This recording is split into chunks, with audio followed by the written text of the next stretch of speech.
नमस्कार विद्यार्थी मित्रांनो, विदर्भ आयएस अकॅडमीच्या या प्लॅटफॉर्मवर तुमच्या परत एकदा मनापासून स्वागत आहे. सो आपल्याला वज्रप्रहार करायचा आहे परीक्षेवरती. सो तुम्हाला मी एक इन शॉर्ट तुम्हाला थीम सांगतो. आजच्या लेक्चरची थीम काय आहे तर झालं असं होतं की इंद्रावरती ब्रतासुर नावाच्या राक्षसाने अटॅक केला होता आणि ह्या राक्षसाला वरदान होतं की बाबा तू शस्त्र किंवा कुठल्याही अस्त्रानं तुझा मृत्यू होणार नाही. ब्रह्माने त्याला वरदान दिलं होतं म्हणजे त्या ब्रतासुराला. सो त्याच्यामुळं त्यानं इंद्राचं जे काही असते म्हणजे ते आसन वगैरे वगैरे क्रोन त्याचा तो एकदम हिरावून घेतलेला होता. म्हणजे त्यामुळं इंद्र अडचणीत आला होता. मग तो ब्रह्माकडेच गेला की याच्यावर उपाय सांगा बाबा. तेव्हा त्यांनी उपाय सांगितला की एक दधीची नावाचा ऋषी आहे. सो त्याचे हाडं एवढे मजबूत आहे. सो त्याच्यापासून तू काहीतरी बनव आणि त्याच्याद्वारे तू त्या ब्रतासुराला मारू शकतो. म्हणून इंद्राने रिक्वेस्ट केली आणि लगेच असं म्हणतात की जगात त्याग करणाऱ्या लोकांच्या यादीत जसा दानशूर कर्ण होता तसंच दधीचीचं पण नाव घेतलं जाते. सो दधीची त्या ठिकाणी तयार झाला. त्यानं स्वतःचा देहत्याग केला आणि स्वतःचे हाडं इंद्राला दिले, ज्यापासून इंद्राने वज्र नावाचं त्या ठिकाणी शस्त्र बनवलेलं आहे. आता ॲक्च्युली हे वज्र हे हाडापासून बनलेलं असल्यामुळं ते शस्त्रही नव्हतं अस्त्रही नव्हतं, येतं लक्षात. त्यामुळं त्याच्या मार्फत त्या ब्रतासुराचा वध त्या ठिकाणी केलेला आहे इंद्राने किंवा त्याला संपवलेला आहे. तसा आपल्याला आता गोष्ट अशी आहे की सर मग आता मी तर तुम्हाला हाडं माझी देऊ शकत नाही, परंतु हां हे मात्र नक्की आहे की आजच्या लेक्चरच्या माध्यमातून मी तुम्हाला माझ्या अनुभवाचा त्या ठिकाणी वापर तुम्हाला करायला देणार आहे, ज्याचा वापर तुम्ही वज्र बनवण्यासाठी करू शकता आणि त्या वज्राद्वारे काय करू शकता, परीक्षेवरती घाव घालू शकता. सो आपण आजच्या लेक्चरमध्ये इन शॉर्ट मी तुम्हाला सांगतो पहा. आजच्या लेक्चरमध्ये पहिला पार्ट असणार आहे आपल्या लेक्चरचा, तो एक्झामपर्यंत जाताना कुठल्या प्रिकॉशन्स घेतल्या पाहिजे आणि कशा पद्धतीनं आपला स्कोअर बूस्ट होईल, म्हणजे काय काय गोष्टी आपण फॉलो केल्या पाहिजे किंवा आपल्यासोबत काय काय घडू शकते ह्या 2 दिवसामध्ये एक्झामला जाईपर्यंत. म्हणजे यावेळेस आपण असं सेट केलेलं आहे लेक्चर की ह्या 2 दिवसापासून तर पेपरच्या दिवशी नंतर पेपरला जाताना, गेल्यानंतर आणि पेपर सोडवताना पार त्या टोकापर्यंत टिक करेपर्यंत सगळं मी तुम्हाला सांगणार आहे पहिलेपासून शेवटपर्यंत. चला तर मग वेळ न घालवता डिस्कस करूया. म्हणजे हा पहिल्या पार्टमध्ये याच्याबद्दल बोलू आणि आता भरपूर एक मोठा वर्ग आहे जो आजचं लेक्चर पाहतोय. सो ज्यांना अपेक्षा आहे की सागर सरांनी आम्हाला ह्या लेक्चरच्या माध्यमातून पेपर सोडवत असताना पेपर कसा येऊ शकतो, सर्वात महत्त्वाची गोष्ट की पेपर कसा येऊ शकतो ह्यासाठी आम्हाला अलर्ट केलं पाहिजे. आणि दुसरी महत्त्वाची गोष्ट नॉलेज, ट्रिक्स, लॉजिक ह्यासारख्या गोष्टी पेपरमध्ये कशा पद्धतीने इम्प्लिमेंट होऊ शकतात. सो ह्याचा प्रत्येक वेळेप्रमाणे ह्याही वेळेस आम्हाला दाखला दिला पाहिजे जेणेकरून आमचा कॉन्फिडन्स बूस्टअप होईल. सो याच्याबद्दल आपण शेवटी एकदम बोलणार आहे, सविस्तर बोलणार आहे. यावेळेस तर मी खूप काही म्हणजे तयारी करून आलेलो आहे तुमच्या लेक्चरसाठी. म्हणजे लेक्चर थोडंसं डिले त्यामुळेच झालं, मटेरियल कलेक्शन मला करायला वेळ लागला म्हणजे, परंतु जे बनलेलं आहे ते वन ऑफ द बेस्ट आहे आणि तुम्ही एन्जॉय कराल. म्हणजे शेवटी म्हणजे परीक्षेच्या आधी लोकांचे धावेदन आणलेले असतात, तुम्ही एन्जॉय कराल लेक्चर झाल्यानंतर. शब्द आहे माझा म्हणजे हा. चला आपण टप्प्याटप्प्याने पुढे जायला सुरुवात करू. बघा आता एक लक्षात ठेवा कधी पण. सो एक्झाम ही जी आहे कंबाईन परीक्षेबद्दल स्पेसिफिकली मी बोलतोय, UPSC राज्यसेवेबद्दल त्या एक्झामच्या वेळेस मी बोलेल तुम्हाला, परंतु आता स्पेसिफिकली मी कंबाईनबद्दल बोलतोय. सो कंबाईन ही एक्झाम जेवढी अभ्यासाची आहे लक्षात ठेवा तेवढीच टाईम मॅनेजमेंट आणि कॉन्फिडन्सची पण आहे. तुमची जर ह्या 2 दिवसात कॉन्फिडन्स लेवल डाऊन राहिली ना तर तुम्ही कितीही प्रयत्न करा, येतं लक्षामध्ये परीक्षेमध्ये यश मिळण्याचे चान्सेस त्या ठिकाणी कमी होऊन जातात. तेच तुम्ही झालेला अभ्यास त्याच्यासोबत कॉन्फिडन्सचा तडका आहे तुमच्याजवळ आणि टाईम मॅनेजमेंट बरोबर करून गेलेले आहेत तुम्ही. टाईम मॅनेजमेंट पण मी करून देतो तुम्हाला पेपरमध्ये. मी म्हटलं ना पेपरचा तुम्ही उत्तर टिक करेपर्यंतच्या सगळ्या गोष्टी मी तुम्हाला सांगणार आहे आजच्या लेक्चरमध्ये. सो आता आपल्याला कोणत्या अशा गोष्टी केल्यामुळे सर माझा कॉन्फिडन्स बिल्डअप होऊ शकतो, येत्या लक्षामध्ये. आता मी माझा कॉन्फिडन्स तुम्हाला देण्याचा प्रयत्न करतोय लेक्चरच्या माध्यमातून. असं काय करावं सर की जेणेकरून कॉन्फिडन्स बिल्डिंग होऊ शकतो. सो ह्याच्याबद्दल पण आपल्याला आता चर्चा करायची आहे. सर्वात पहिल्यांदा मी तुम्हाला रियालिटी किंवा फॅक्ट समजावून सांगतो काय असते म्हणजे, आणि ह्याच्यातून भरपूर विद्यार्थी जात असणार. पहा आता सर्वात महत्त्वाचा फॅक्टर जो असतो स्पर्धा परीक्षेच्या जीवनामध्ये हा प्रत्येक विद्यार्थ्याला म्हणजे त्याच्या आपण म्हणतो ना पासंगाला पुजलेला असणे. सो ते तशा पद्धतीचं आहे म्हणजे असुरक्षितता. सो स्पर्धा परीक्षेच्या विद्यार्थ्याच्या मनामध्ये असुरक्षितता भरपूर असते आणि त्यातून भीतीची आणि इन्सिक्युरिटी आपण ज्याला म्हणतो म्हणजेच असुरक्षितता, भीती, नैराश्य ह्या सगळ्या गोष्टी त्यातून ऑटोमॅटिक निर्माण होतात. कारण हे एकमेकाला जोडून आहे. असुरक्षिततेमुळे भीती निर्माण होते आणि भीतीमुळे नैराश्य निर्माण होते. सो आता त्याच्यामागं सर्वात मेन रिझन काय आहे की कॉम्पिटेटिव्ह एक्झामची प्रिपरेशन करणारा एक मोठा वर्ग गरीब घरातून आलेला असतो आणि गरीब घरातून आलेला असल्यामुळे त्यांच्याकडे जे उपलब्ध संसाधनं असतात तेच मुळात कमी असतात. आणि त्यातलं एकही संसाधन इकडं तिकडं गेलं ना ते त्यांना बेअर करण्यासारखं नसतेच म्हणजे, आणि त्यातून त्यांच्या स्वभावामध्ये एक येऊन जातो ॲटिट्यूड, तो म्हणजे असुरक्षिततेचा. तेच तुम्ही बाकीच्या एखाद्या श्रीमंत मुलांच्या बाबतीत घेतलं, किंवा एखादा मुलगा आहे घरी 100 एकर जमीन आहे, त्याला घाबरायची गरज नाही. त्याला माहित आहे नाही झालं कॉम्पिटेटिव्ह एक्झाम, नाही बनलो मी PSI, हाय घरी 100 एकर जमीन. किंवा माझ्या बाबांचा एखादा मोठा बिझनेस आहे, MIDC मध्ये एखादा बिझनेस उभा केलेला आहे बाबांनी 5-10 कोटीचा, मला काही चिंता करण्याची गरज नाही आहे. त्याच्यामुळे त्याच्यामध्ये असुरक्षितता हा फॅक्टर नसतो. पण ज्याच्या घरी जेमतेम 2-3 एकर जमीन आहे, 4-5 एकर जमीन आहे, ती कोरडवाहू आहे, आणि तो जीवन जगण्यासाठी स्ट्रगल करायचा म्हणून कॉम्पिटेटिव्ह एक्झाम, पॅशन म्हणून नाही करत तर जीवन जगण्यासाठी. कारण कंबाईनमध्ये पॅशन म्हणून करणारे फार कमी लोक आहे. सो असे फार कमी तुम्हाला PSI बनलेले पोरं दिसतील, म्हणजे की जे पॅशन म्हणून PSI बनलेले आहे, त्यांच्याकडे करण्यासारखं खूप होतं, राजघराण्यातले होते ते. सो असे पोरं फार कमी दिसतील. उदरनिर्वाहाचं साधन प्लस वर्दीचं क्रेज म्हणून करणारे लोक तुम्हाला जास्त दिसतात. मग त्यांच्यामध्ये हा फॅक्टर जो आहे असुरक्षितता, हा ॲटोमॅटिक त्या ठिकाणी येतोच, म्हणजे तो ओघाओघानीच येतो हा. आता तसं सोपं आहे, असुरक्षितता 0% असणे म्हणजे तुम्ही फुल कॉन्फिडंट असणे. सिंपल गोष्ट आहे, अभ्यास झालाय, पेपर तोडायचा आहे, पास व्हायचं आहे. आता ही जी गोष्ट आहे, अभ्यास झालाय, पेपर तोडायचा आहे आणि पास व्हायचं आहे, म्हणजे तुम्ही 100% कॉन्फिडंट आहे एक्झामबद्दल. ही गोष्ट अतिशय सिंपल आहे बरं का म्हणायला, ही गोष्ट अतिशय सिंपल आहे म्हणायला, पण ही गोष्ट इझी नाही. ही गोष्ट इझी नाही. जसं मी तुम्हाला एक एक्झाम्पल देतो, पहा एक्झाम्पल इथंच आहे. मी तुम्हाला या बाबतीमध्ये एक एक्झाम्पल देतो की तुम्हाला माहिती असेल, पहा 29व्या वर्षी गौतम बुद्धांनी स्वतःचं घर सोडलं होतं, याच्या लक्षात, गृहत्याग केला होता. आणि 35व्या वर्षी त्यांना ज्ञानप्राप्ती झाली, म्हणजे त्यांना एनलाइटमेंट झाली. आता किती सोपं आहे म्हणायला, 29व्या वर्षी घर सोडलं, प्रचंड नॉलेज मिळवलं, आणि 35व्या वर्षी एनलाइटमेंट झाली, ज्ञानप्राप्ती झाली त्यांना. पण हे म्हणायला जेवढं सिंपल आहे तेवढं इझी नव्हतं ना. त्यांच्या जीवनामध्ये ह्या 7 वर्षामध्ये अनेक चढउतार आले. सर्वात मेन चढउतार काय होता, याच्यामध्ये एक थेअरी आहे, बुद्धिझममध्ये एक थेअरी आहे, त्याला माराविजया म्हणतात. म्हणजे माराविजया म्हणजे काय, की गौतम बुद्ध जेव्हा ज्ञानप्राप्ती करत होते याच्या लक्षामध्ये, किंवा त्यांना जेव्हा एनलाइटमेंट प्राप्त करायची होती, नॉलेज गेनिंग प्रोसेस त्यांची जेव्हा चालू होती, तेव्हा त्यांच्यावरती वेगवेगळ्या लोकांनी अटॅक केले. हे अटॅक शारीरिक नाही आहे बरं का, मानसिक अटॅक आहे, येतं लक्षामध्ये. आणि हे तुम्हाला ते अजंता एलोराच्या केव्जमध्ये डेपिक्ट केलेलं दिसतंय तुम्हाला. बाजूला असे एकदम मोठे तोंड असणारे किंवा विचित्र दिसणारे लोक दिसतील पायाच्यामध्ये वेगवेगळ्या रंगाचे. सो हे राक्षस आहे जे त्यांना काय करतायत, त्यांच्या तपश्चर्या भंग करण्याचा प्रयत्न करताय. सो ते भंग होत नाही म्हणून त्यांनी खाली इथं तुम्हाला वेगवेगळ्या सुंदर गणिका दिसतात पहा. सो त्या पाठवलेल्या आहेत त्यांची तपश्चर्या भंग करण्यासाठी. परंतु गौतम बुद्धांची तपश्चर्या ते भंग करू शकले नाही. ते पूर्ण डेडिकेटेड होते पहा कशाप्रती, आपल्या ध्येयाप्रती. तुम्हाला याच्यामध्ये त्यांनी एक पोस्चर पण केलेलं दिसतंय. सो त्याला भूमिस्पर्श मुद्रा म्हणतात. म्हणजे त्यांचा हात जमिनीकडे आहे, की मी एनलाइटमेंट जेव्हा प्राप्त करत होतो तेव्हा माझ्यावर हे वेगवेगळे अटॅक्स झाले, परंतु मी माझ्या ध्येयापासून विचलित झालो नाही. याच्यासाठी ही भूमी, धरती त्या ठिकाणी काय आहे, विटनेस आहे, त्यासाठी ही मुद्रा आहे त्यांची, त्याला भूमिस्पर्श मुद्रा म्हणतात. म्हणजे तसंच आपल्याही जीवनात आहे. सो आपल्याला म्हणायला ही गोष्ट फार सोपी आहे पोरांनो, की बाबा 100% कॉन्फिडन्स बिल्डिंग काय, अभ्यास केलाय, पेपर तोडायचा आहे, पास व्हायचं, सिंपल. पण हे इझी नाही आहे ना. जसं माझ्यासाठी आहे, सर वजन जर कमी करायचं असेल तर मॉर्निंग वॉक केला पाहिजे, सिंपल आहे. पण इझी नाही आहे ना ते. जेवढं सरळ दिसते तेवढं सरळ प्रकरण नाही आहे ना. काय लागते त्याला, सकाळी उठायचं आहे सर, झोपीत असले तरी चालते, चालत चालत निघायचं रस्त्याने, मॉर्निंग वॉक करायला काय लागते. पण अहो ते म्हणायला सिंपल आहे, इझी नाही आहे ना. सो त्याचं आता ह्याच्यामध्ये कसं आहे, हे जे आहे हे इझी नाही आहे. तर हे तुम्हाला आता इथं लेवल दिसणार ते, की माणूस कशामुळे असुरक्षित होत जातो. 0%, 50%, 80, 90, 100%. आता तुम्ही कोणत्या कॅटेगरीत आहे, त्या कॅटेगरीतून बाहेर कसं यायचं आपल्याला, मेन ते आहे म्हणजे सांगण्यामागचा उद्देश. सो त्याच्याबद्दल आपल्याला चर्चा करायची. आता काही लोक असुरक्षितता त्यांच्यामध्ये 50%च्या घरात असते, म्हणजे थोडीफार असुरक्षितता असते पेपरच्या आधी. आता कोणत्या गटात तुम्ही मोडता हे तुम्ही डिसाईड करायचं आहे. सो एक म्हणजे काय, अपेक्षांचं ओझं. भरपूर लोकांवरती अपेक्षांचं ओझं असते. म्हणजे त्यांना, माझी तर एक स्टुडंट होती, तिला तर आई बाबा दिसायचे म्हणजे पेपरमध्ये, की बाबा यावर्षी झालं पाहिजे बरं का बाळा, घरचे आई वडील जे आहे. सो काही लोक प्रेमाने म्हणा, काही लोक रागवून म्हणा, काही लोक डिप्लोमॅटिकली बोलून, काही पालक डिप्लोमॅटिकली बोलून तुमच्यावरती प्रेशर क्रिएट करत असतात. नातेवाईक असतात, हे लोक तुमच्यावरती प्रेशर क्रिएट करतात. मग ते अपेक्षांचं ओझं घाण असते पहा.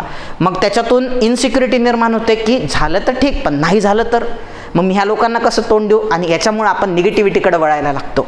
आपल्यातली पॉझिटिव्हिटी कमी होत जाते आणि निगेटिव्हिटीकडे वळायला लागतो, जेव्हा की ह्या सगळ्या गोष्टींना महत्त्व शून्य आहे, ह्या गोष्टींना महत्त्वच नाही आहे. त्यानंतर आणखी भरपूर लोक विचार करत असतात की अभ्यास करताना हे राहिले ते राहिले. याच्याबद्दल मी तुम्हाला थोड्या वेळाने बोलतो पहा.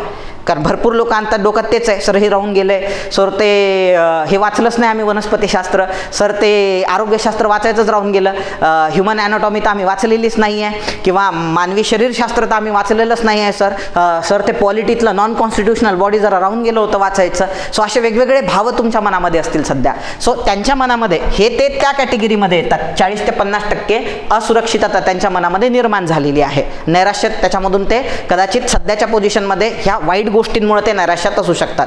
सर्वात खतरनाक वर्ग असतो हा, ज्याच्यामध्ये असुरक्षिततेचं प्रमाण 80-90 नाही तर 100%च्या घरामध्ये असते. आता एक लय मोठा वर्ग आहे बरं का, ज्याच्यावरती आता मधल्या कालखंडात जे काही घडलं त्याचा प्रचंड परिणाम झालेला आहे त्यांच्या बालमनावरती. मधल्या कालखंडात काय घडलं की तुम्हाला माहिती आहे की एका हॅकरने आयोगाचे काही हॉल तिकीट हॅक केले. त्यांना हॉल तिकीट हॅक केले, पण आयोगाला सांगताना असं सांगितलं की आमच्याकडे सगळ्या विद्यार्थ्यांचा डेटा आहे आणि पूर्वपरीक्षेचा पेपर पण आहे. मग आता त्याच्यामुळं काय झालं, आता हा वर्ग तसाही जास्त काही एक्झामच्या दृष्टीनं म्हणजे परीक्षेच्या दृष्टीनं असा काही खूप इंटरेस्टेड नसतो. तुम्हाला सांगतो, हा जो वर्ग आहे हा तसाही अभ्यासू किंवा ह्या कॅटेगरीमध्ये तो जास्त येत नाही, आणि असला तरी ह्याला असं चटकमटक पाहिजेच असते या वर्गाला, आणि तो चान्स मिळून जातो. झाला आता त्यांनी माइंडमध्ये बांधलेला आहे, पेपर हा लीक झाला, येतं लक्षात. म्हणजे त्याचा आयोगापेक्षा हॅकरवर जास्त विश्वास आहे बरं का, की 100% लीक झाला पेपर, आता आपण हा पेपर पासच होणार नाही आहे, हेही वर्ष माझं वाया गेलं, जाऊ दे आता 2024मध्ये पाहून घेऊ. ठरवलंय बरं का त्यांनी सगळं. म्हणजे ते ॲपेक्स लेवलला चालले गेलेले आहे, कारण ते असुरक्षिततेच्या किंवा निगेटिव्हिटीच्या ह्या लेवलमध्ये असतात. 80-90-100%. मी तर म्हणाल एक मोमेंटला जाऊन असे लोक जे असतात हे 100% निगेटिव्ह असतात, आणि ते स्वतःच नाही तर इतरांना पण ते निगेटिव्ह बनवतात. अबे काय उपयोग आहे तुझा अभ्यास करून, काही नाही झालं, आयोगाचा पेपर हॅक झाला, ते काय आयोगामध्ये म्हणजे आयोगाला ते त्यांना भारी वाटते, ते एकदम म्हणजे स्वतःला मोठं समजायला लागतात.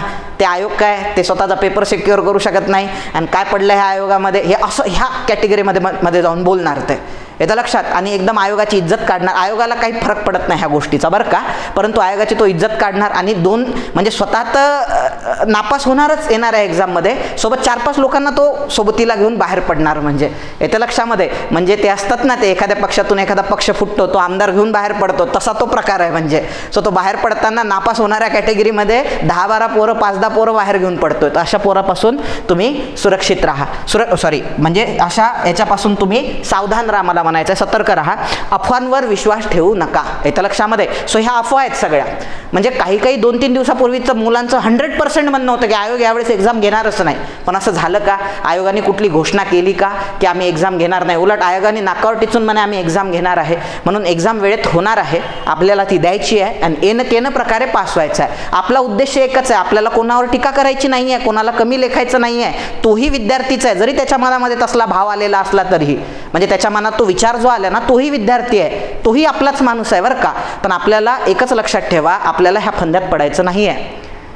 आपल्याला लवकरात लवकर परीक्षा द्यायची आहे आणि ह्या चक्रव्यूहातून बाहेर पडायचं, अडकायचं नाही आहे चक्रव्यूहामध्ये. सो त्याच्यामुळं ह्या गोष्टींवरती जास्त तुम्ही लक्ष देऊ नका, अफवांवरती. येतं लक्षात. माझं तर म्हणणं आहे 2 दिवस जास्त अभ्यासिकेमध्ये जास्त बोलूच नका तुम्ही, येतं लक्षात. पुढे जाऊया. काही लोक नकारात्मकतेच्या गर्तेत जगत असतात.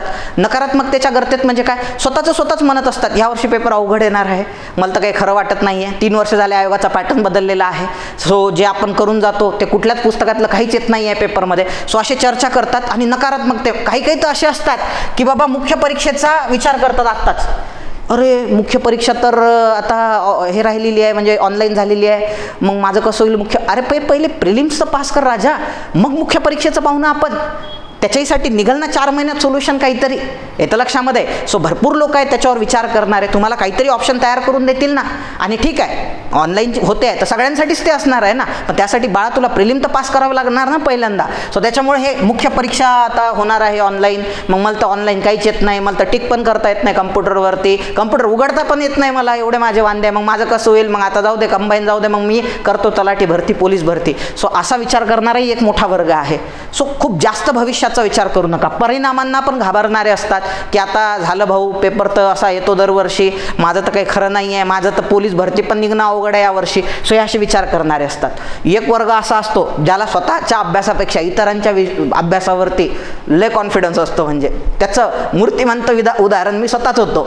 सुरुवातीला जेव्हा मी एक्झाम्स दिल्या ना, एकदम सुरुवातीला मी सांगतो तुम्हाला, आणि एकदम मी सुरुवातीला जेव्हा अभ्यास करायचो ना, माझ्या बाबतीत हे घडलेलं आहे की असे आमच्या अभ्यासिकेमध्ये एकाहून एक दिग्गज होते, एकदम काका लोक होते म्हणजे अभ्यासिकेमध्ये एकाहून एक अरे काही लोक तर असे होते ज्यांनी ऑलरेडी पोस्ट काढलेली होती. मी एवढा दांदरून जायचो त्यांना पाहिलं की अरे बापरे काय अभ्यास आहे त्यांचा, चला आपला तर काहीच अभ्यास नाही आहे त्यांच्या तुलनेमध्ये. आणि आपण असा त्याच्यामध्ये प्रचंड विचार, माझा एक मित्र होता त्याला असं विज्ञानमुख, त्याचं आर्ट बॅकग्राऊंड विज्ञानमुखत होतं, म्हणजे तो असा पटापट सांगायचा. आता आमचा तेव्हा अभ्यास नव्हता तेवढा. निंबामध्ये काय असते, सिट्रिक ॲसिड असते, चिंचेमध्ये काय असते, टार्टारिक ॲसिड असते, गवतात काय असते तर ते ऑक्झॅलिक ॲसिड असते, गव्हात काय असते, बेन्झोइक ॲसिड असते, सगळंच पाठपठ्ठ्याला. मग आमची अशी हे की बाबा ह्यो काय हुशार पोरग आहे. त्यानं 2010मध्ये सुरू केलं होतं, आम्ही 2012मध्ये सुरू केलं होतं. आम्ही धांदरून जायचो त्याला पाहिलं की. त्याच्यानंतर पेपरला गेल्यानंतर तिथं पोरं करंट अफेअरचे पुस्तक चाळताना, काही लोक ते पॉलिटीचं पुस्तक, काही लोक फर्रे घेतलेले नोट्सचे असे कागद विगद, त्यांना पाहिलं कीच घाम फुटायचा. मायला आपण तर काहीच नाही यांच्या, उगाच कंपॅरिझन, म्हणजे पाहून कंपॅरिझन, माहीत नसायचं बरं का त्यांचा अभ्यास आहे नाही आहे, क्वालिटी आहे नाही, काही घेणं देणं नाही, म्हणजे पाहूनच दांदरून जायचं. आता हा फॅक्टर माझ्या जीवनामध्ये आत्ता 2015-16पर्यंत होता. मी तुम्हाला सांगतो लिटरली, अमरावतीला जेव्हा मी शिफ्ट झालो 2015मध्ये, अमरावतीला मला एक सेंटर आलं होतं, म्हणजे ते PR पोटे कॉलेज म्हणून आहे इंजिनिअरिंगचं, इथं तिथं जवळपास 700 पोरं होते त्या सेंटरवर. ते पाहून मी एवढा दांदरलो. पण रियालिटी काय होती की रियालिटी अशी होती की त्या 700 पोरांच्या सेंटरमध्ये जेव्हा राज्यसेवेची पूर्वपरीक्षा दिली, त्या पूर्ण सेंटरवरून पास होणारा मी एकटा विद्यार्थी होतो. त्यावर्षी जागाही कमी होत्या आणि पास होणारा मी पूर्ण सेंटरवर त्या 700 पोरांमध्ये एकटा पोरगा होता मी ज्याने प्रिलिम्स क्रॅक केली होती. म्हणजे मग विचार केल्यावर आपण विनाकारण टेन्शन घ्यायचो बाकी पोरांचं, जेव्हा की आपण आपल्या अभ्यासावर जर कॉन्फिडन्स राहिलो असतो तर ती घाबरगुंडी पण आपली झाली नसते. मग हे असे लय लोक असतात, ते स्वतःपेक्षा इतरांच्या अभ्यासावरती विश्वास ठेवतात. त्यात काही 150 पोरं असतात येतात असं चालत असं लायब्ररीमध्ये येतात, ते पाहत असते एक जण खूप डेडिकेटली अभ्यास करतोय आणि जरा नवीन कार्यकर्ता दिसतोय काय की, आणि येऊन त्याला डायरेक्ट विचारणार, अरे हा पुरस्कार कोणाला भेटला होता, अरे पुरस्कार गेले नाही का तू, अरे काय तू कंबाईनचा अभ्यास करतो म्हणे ना आणि तुला पुरस्कार माहीत नाही होय. असं झालं की झाला तुमचा सत्यानाश. मग आपल्याला असं वाटायला लागतं यार पुरस्कार तर मी केलेच नाही, मग मी केलं काय. आणि तो असा पटापट पुरस्कार सांगतो. अरे बाबा ते पुरस्कार पाठ केल्यानं पोस्ट मिळणार आहे का. आणि बरं ठीक आहे आपण म्हणतो दरवर्षी येतात पुरस्कार, पण तू गॅरंटी घेऊ शकतो का येणारच आहे म्हणून.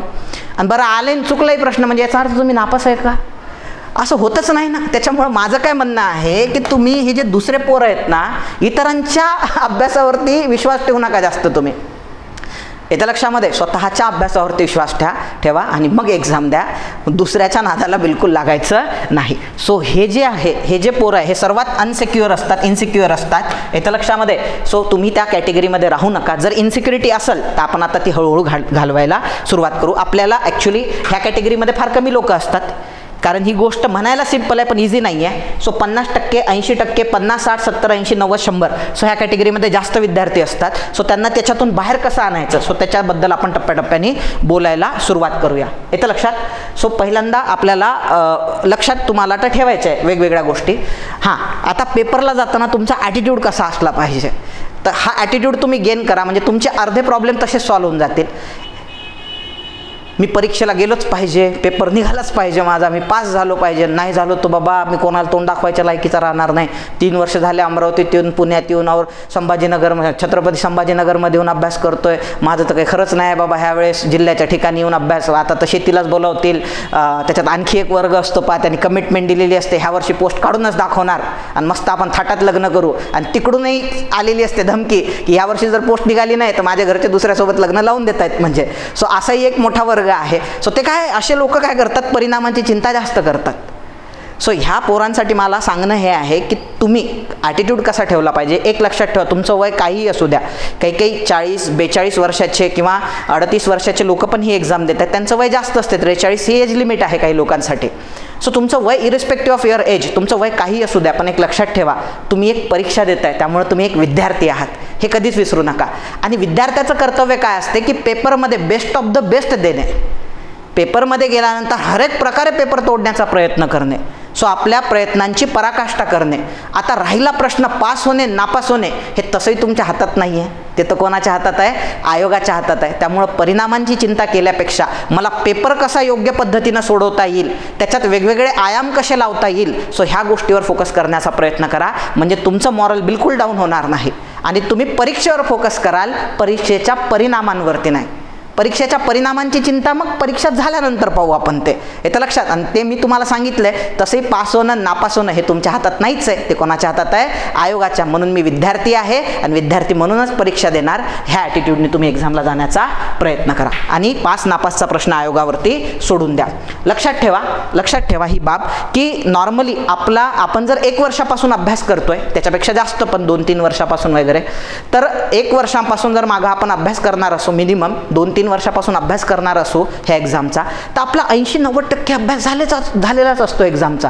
पण आपल्याला एक घाण सवय असते, आपला फोकस 80-90% नसतो. जसे असतात ना आपल्या आजूबाजूला खूप चांगले लोक राहत असतात, त्यांचा 80%-90% स्वभाव, 10पैकी 9 गुण त्याचे जुळतात, पण आपला फोकस कशावर असतो, ज्या एका गुणाशी जुळत नाही. नवरा बायकोचे भांडणं का बरं होतात, त्याच्यामुळेच होतात ना, कारण 10 चांगल्या गोष्टींपैकी 9 चांगल्या गोष्टी पाहिल्या जात नाही 10 गोष्टींपैकी, आणि एक वांगली गोष्ट बरोबर दोघेही एकमेकाची पाहताना भांडणं करतात. तसंच आपला जो स्वभाव आहे की आपला 90% अभ्यास झालाय ह्याच्यावर कोणी विचार करत नाही, आपलं जे 10% राहून गेलेलं आहे त्याच्यावरती फोकस मात्र त्याचा काय असतो, खूप जास्त असतो. आणि त्याच्यामुळेच आपण ही एक्झाम गमावतो. लक्षात ठेवा, कोणी किती बहादर असू द्या, ज्याची पोस्ट निघालेली आहे STISO, त्यालाही जाऊन तुम्ही विचारा की का रे बाळा तुझा 100% अभ्यास झाला होता का, तो म्हणणार अबे एडा झाला का, 100% अभ्यास आयोगातल्या एखाद्या पेपर सेटरचा पण झालेला नसतो. कारण अंडर द सन एव्हरीथिंग आपला सिलेबस आहे, 100% कसं काय पॉसिबल आहे, कोणाचंच पॉसिबल नाही आहे 100% सगळा अभ्यास होणं. मग मला सांगा, राहिलेला 10%चा एवढा का बरं विचार करायचा, 20%चा एवढा का बरं विचार करायचा, हे राहून गेलं ते राहून गेल्याचा विचार करण्यापेक्षा ह्या 2 दिवसामध्ये जे 80%, 90%, 70% जे काही झालेलं आहे, सो त्याच्या धर्तीवरती मी बेस्ट ऑफ द बेस्ट देईल. नाही जमले एखादा क्वेश्चन तर त्याचे मी अँगल सांगणारच तुम्हाला, शेवटी ते सोडून मला पास कसा करता येईल, सो ह्याचाच मी विचार करेल. हे तुम्ही म्हणजे ध्यानी मनी खुणगाट बांधण्याचा त्या ठिकाणी प्रयत्न करा. पुढे जाऊया आपण. आणखी एक महत्त्वाची फॅक्ट आहे, जशी थोड्या वेळापूर्वी सांगितली, ज्यांचा अभ्यास झालेला आहे त्यातले मॅक्झिमम विद्यार्थी, म्हणजे एखादा प्रश्न आला नाही म्हणून नापास होत नाही, जे प्रश्न येतात त्याच्यामध्ये काय होत असतात, त्यांच्या सिली मिस्टेक्स मोठ्या प्रमाणात होत असतात. त्यांच्या सिली मिस्टेक्स मोठ्या प्रमाणात होत असतात आणि याचं प्रमाण खूप जास्त असते. सिली मिस्टेक्स अलाउड आहे, पण 2 मॅक्झिमम म्हणतोय मी, मिनिमम 0 चालते, 1 चालते, 2 चालते. 3, 4, 5 जर व्हायला लागल्या, काही तो पोरं आहे 15 सिली मिस्टेक्स झाल्या म्हणतात. मग आता त्याला मिस्टेक म्हणायचं की सिली म्हणायचं, म्हणजे हा मोठा प्रश्न पडून जातो. 10 ते 15 सिली मिस्टेक म्हणजे झालं ना, तो 100% नापास आहे. म्हणजे सो नापास का बरं होतात पोरं, तर एखादा प्रश्न सुटला नाही बाबा, येत नव्हता ह्या कारणामुळे नाही, की मी करंट अफेअरचं सगळंच करून गेलो होतो, मला 2 प्रश्न जमले नाही म्हणून मी नापास झालो, हा फॅक्टर नसतो. सो जे जमत असतात ना त्या कार्यकर्त्याला, सो तो प्रश्न तो परीक्षेत चुकून येतो. का बरं चुकवतो, सो एक तर म्हणजे चित्त थारावर नसते, दुसरं म्हणजे कॉन्फिडंट नसतो, आणि तिसरं म्हणजे मॉरल डाऊन असल्यामुळं. कॉन्फिडंट नसल्यामुळं आणि मॉरल डाऊन असल्यामुळं खूप मुलं परीक्षेमध्ये सिली मिस्टेक्स करतात, त्यामुळं नापास होतात. नापास होणाऱ्या जास्तीत जास्त मुलांमध्ये सिली मिस्टेक्सवाल्यांचं प्रमाण जास्त असते. की कट ऑफ यार कुठेतरी PSIचा म्हटलं आपण, किंवा आपण मॅक्झिमम घेऊ ASO आणि STIचा कट ऑफ कुठेतरी 53 मार्काला लागला, यार माझ्या 2 सिली मिस्टेक झाल्यानंतर नसत्या झाल्या तर आज मला मेन्स देता आली असते, असे म्हणणारे पोरं तुम्हाला खच लागलेला दिसतील त्या पोरांचा. म्हणून ह्या 2 दिवसामध्ये तुम्हाला फोकस याच्यावर करायचा आहे की आपल्याला परीक्षेमध्ये काय नाही येत हे प्रिपेअर करत बसल्यापेक्षा जे येतंय सो त्याच्यावर आपल्याला कशा चुका टाळता येईल, सो ह्याचा आपल्याला विचार करायचा. आता तुम्ही म्हणाल काय पेपर प्रॅक्टिस, आणखी एक महत्त्वाची गोष्ट, ह्या 2 दिवसात क्वेश्चन सॉल्विंग बिलकुल करू नका. तुम्ही म्हणाल सर सिली मिस्टेक्स अवॉइड करण्यासाठी आता मी पेपर सोडवतो, वेळ लावून सोडून पाहतो, हे उद्योग ह्या 2-4 दिवसात करायचे. 2-4 तर नाहीच आहे म्हणा 1-2 दिवस शिल्लक आहे. 1-2 दिवसामध्ये क्वेश्चन पाहायचे नाही, एक लक्षात घ्या, क्वेश्चन पाहूही नका आणि क्वेश्चन सोडवूही नका. काय होतं असते, क्वेश्चन सोडवले नाही आले ना, आपण स्वतःला जज करायला सुरुवात करतो आणि जज केलं की त्या 2-3 क्वेश्चनमुळे आपण स्वतःला सांगतो की यार आपली लायकीच नाही एक्झाम देण्याची. ह्याच्यात तर 30च पडत आहेत आणि कट ऑफ तर कुठंतरी 50-55ला लागतोय, जेव्हा की आपलं तेवढं नॉलेज असते बरं का एक्झाम क्रॅक करायचं, पण त्याच्या चुकीच्या पेपरवरून आपण स्वतःला जज केलेलं असते. म्हणून ह्या 2-3 दिवसात कृपया कोणीही कुठलाही पेपर सॉल्व करू नका, क्वेश्चन सॉल्विंग करू नका. पॉसिबली क्वेश्चन सॉल्विंग करणं टाळा आणि स्वतःला जज करणं टाळा. सिली मिस्टेक्स टाळण्यासाठी आता कोणता उपाय करायचा आहे तर ते मी तुम्हाला सांगणारच आहे, की हे टाळण्यासाठी तुम्हाला तुमचा मेंदू कसा शांत ठेवता येईल येतं लक्षामध्ये, आणि स्वतःला कसं एकाग्र बनवता येईल. कारण तुम्ही जर मेंदू शांत ठेवला आणि तुम्ही जर एकाग्र राहिले तर त्यामुळं परीक्षेत जे सोपे असणारे क्वेश्चन आहे, जे चुकायला नाही पाहिजे, ते तुमचे बिलकुल चुकत नाही. सिली मिस्टेक्स का होतात माहिती आहे का, लय लोकांचे माइंड जे आहे ना, तुम्ही जर ओळखायचं असेल सर कसं ओळखायचं याचा माइंड अनस्टेबल आहे म्हणून, ज्या पोराचा पाय हलताना दिसला तुम्हाला पेपरमध्ये, समजून चालायचं ह्यो कार्यकर्ता लय अनस्टेबल आहे आणि ह्यो कांड करून येणार आहे परीक्षेमधून. सिली मिस्टेक्स करणारा पोरगा तुम्हाला दुरून दिसतो पहा. तो काही ना काही नखविका खात असतो पहा, आणि त्याचे पेशन्स गेलेले असतात. तो असं कोणाला तरी हे करणार, अरे पाणी मग कसं काय, हे तुम्हाला असे दिसणार. म्हणजे पोरं तुम्ही लगेच ओळखू शकता आता त्यांना पाहिल्या त्याच्याकडं नंतर, की ह्यो कांड करून येणार आहे पेपरमध्ये. आणि हे तेच पोरं असतात बरं का, जे घरी आल्यावर म्हणतात अरे येत होतं यार, माझं चुकलं कसं काय. अरे पण कॉन्सन्ट्रेशनच नाही आहे ना तुझं, तू पायाच एवढ्या जोरजोरात हलवतोय, म्हणजे अर्ध लक्ष पाय हलवण्यामध्ये. आता तुम्ही म्हणाल सर लक्ष नव्हतं पाय हलवण्यात, पण तो सबकॉन्शियस माइंड तर त्याच्याकडे लक्ष ठेवतो ना पाय हलतोय म्हणून. सो हे असे ते लोक असतात. म्हणून तुम्हाला काय करायचं आहे, सो शांती आणि एकाग्रता याच्यावरती आपण बोलणार आहोत. सो हे मिळवण्याकडे तुम्हाला जास्त भर द्यायचा आहे. युद्धाला जायच्या आधी बुद्ध शिकला पाहिजे, हे तर लक्षामध्ये. सो सर सांगताना तुम्ही सांगताय युद्धाला जायचं आहे, वज्र शब्द वापरले, पण मी तुम्हाला युद्धाला जायच्या आधी बुद्ध पण शिकवला, हे तर लक्षात. बुद्धाची ते म्हणतात ना शीतलता, बुद्धाची शीतलता, एकाग्रता आणि स्थितप्रज्ञता. स्थितप्रज्ञता म्हणजे काय, मारा विजय. आता तुम्ही म्हणणार सर गौतम बुद्धांवरती असे वेगवेगळे अटॅक झाले होते, मग माझा काय संबंध आहे त्याच्यासोबत. अरे आहे ना भाऊ तुझाही संबंध. आता तू हे जी आराधना करतोय, सो ही गौतम बुद्धांसारखीच आहे ना. तुझ्या जीवनामध्ये हे जे मारा नावाचा राक्षस आहे ते कोण आहे, हे तुला डिमॉरलाइज करणारे तुझे मित्र किंवा तुमचे पालक, जे पेपरच्या आधी डिमॉरलाइज करतात. नातेवाईकले खुंखार असतात आपले, आणि गणिका म्हणजे असतातच आपल्या आजूबाजूला. मुलींच्या बाबतीत मुलं आणि मुलांच्या बाबतीत मुली. काही काही मुलं पहा, तुम्हाला लिटरली सांगतो बा, रिलेशनमध्ये असतात बरोबर. रिलेशनमध्ये असताना बरोबर पुढची पार्टी 2 दिवसावर एक्झाम आलेली आहे आणि 1 दिवसावर एक्झाम आलेली आहे, हा माझ्यावर खरं प्रेम करतोय की नाही. सो या भावनेपोटी त्याच्याशी भांडण उकरून काढते, येते लक्षामध्ये. आणि भांडण उकरून काढलं की तुमचा मूड खराब होणार.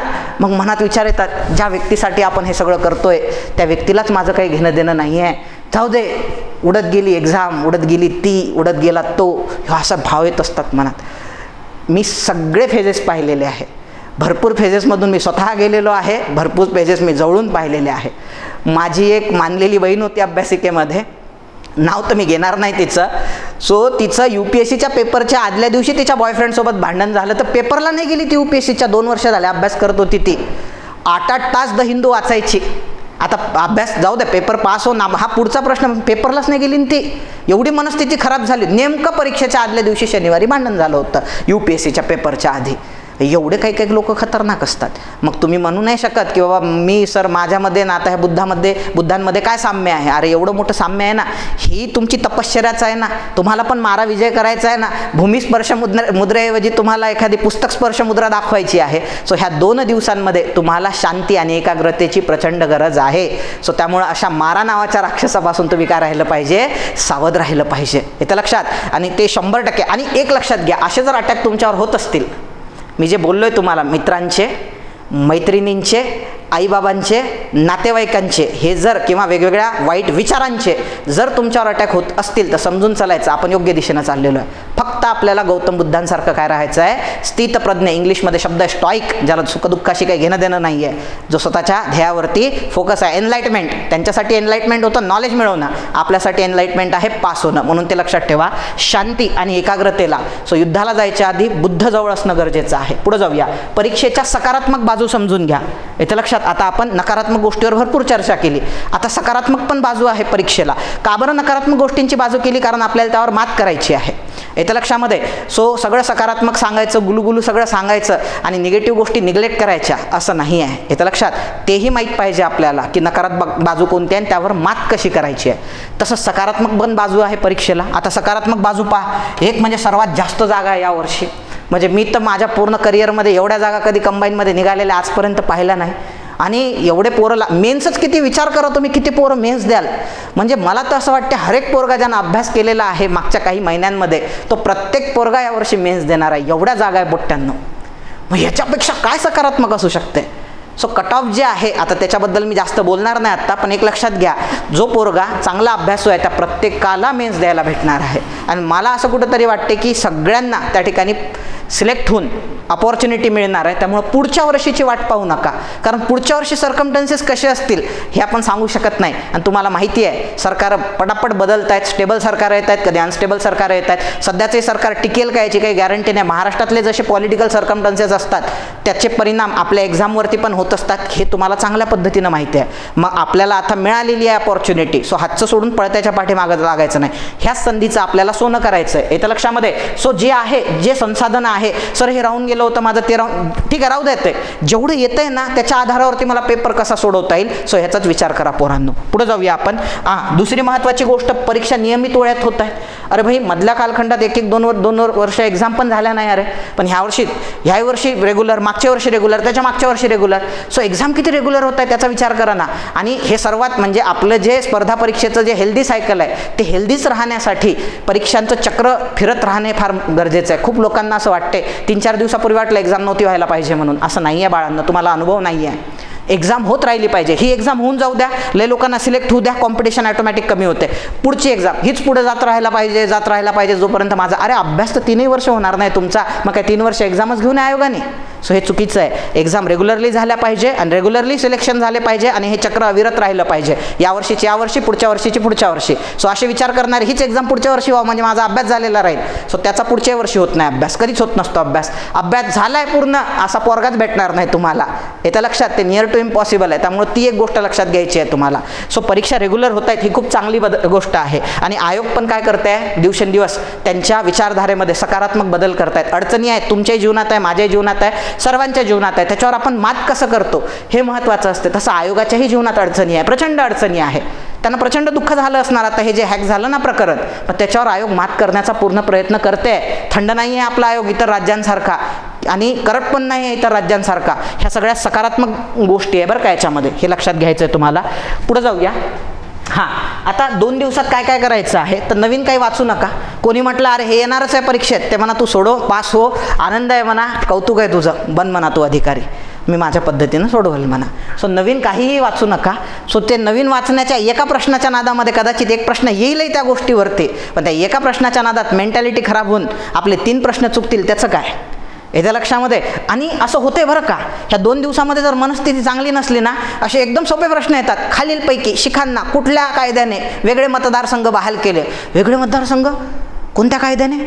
आपल्याला डोक्यातच असते 1909चा कायदा, बरोबर म्हणतो. आणि मग घरी आलं, अरे यार शिखांचे विचारले होते, 9 तर मुस्लिमांना वेगळे मतदारसंघ दिले होते, यार झाली सिली मिस्टेक्स. अरे पण ही झाली कसं काय? एवढा उतावळेपणा कशामुळं? का बरं असं घडलेलं आहे? तेच मगाशी बुद्धसोबत नसणे, शांत मन नसणे, एकाग्र का नाही आहे? आताताईपणा. हे पण 2 दिवसामध्ये, वर्षभर करायचं नाही आणि 2 दिवसात असं दाखवायचं. अरे काय ही इंजिनिअरिंगची एक्झाम आहे, 1 दिवस आधी अभ्यास करून काढणार तुम्ही?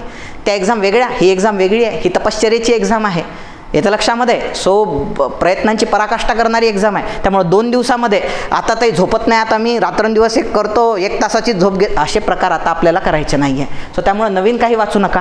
नोट्स ज्या तुम्ही ऑलरेडी काढलेल्या आहेत त्या रिवाईज करा. कोणता पार्ट रिवाईज करायचा, तर कन्सेप्च्युअल रिवाईज करू नका, कारण कंबाईनची परीक्षा आहे, याच्यामध्ये फॅक्च्युअल डेटाला खूप जास्त महत्त्व आहे. त्यामुळे जास्तीत जास्त फॅक्ट रिवाईज करण्यावर, कन्सेप्ट क्लिअर करण्यावरती भर देऊ नका.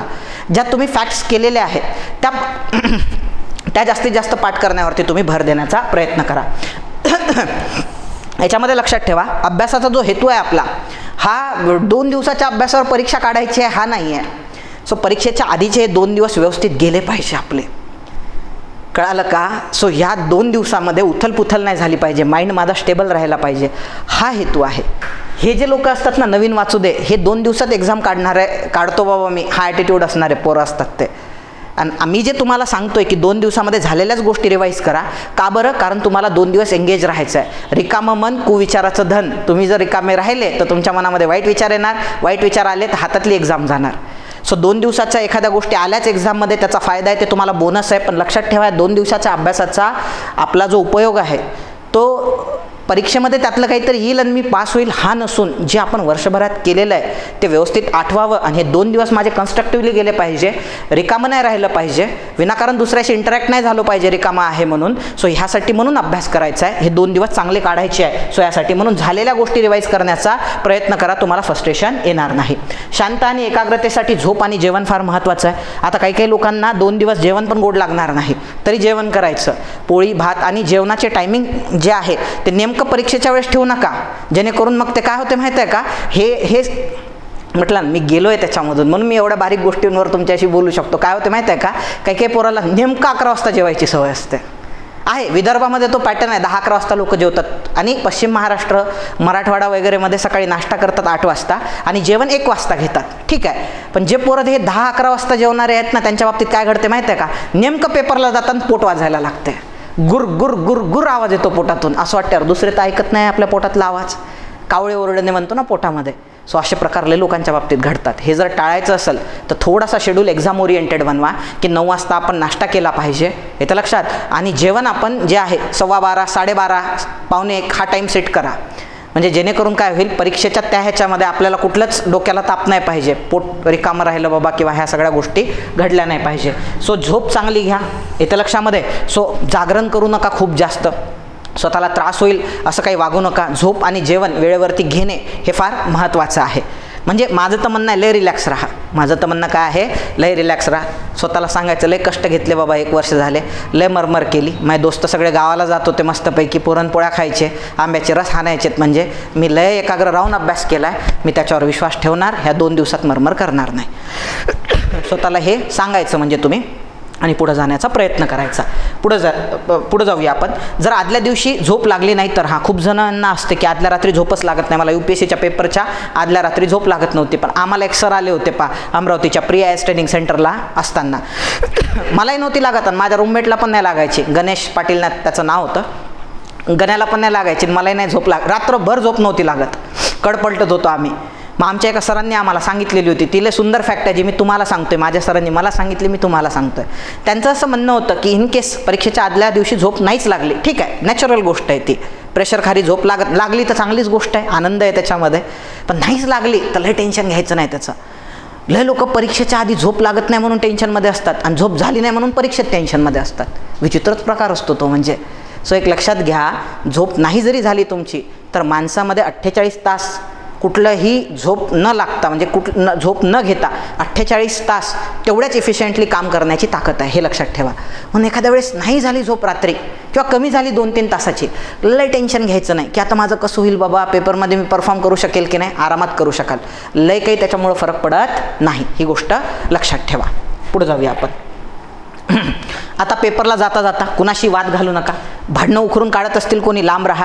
काही काही लोक ॲटोवाल्याशीच वाद घालत बसतात, तिथं गेल्यावर सेंटरवर वाद घालत बसतात, म्हणजे भांडणंच भांडणं म्हणजे जिकडं तिकडं. सो कोणाशी विनाकारण वाद घालत बसायचे नाही.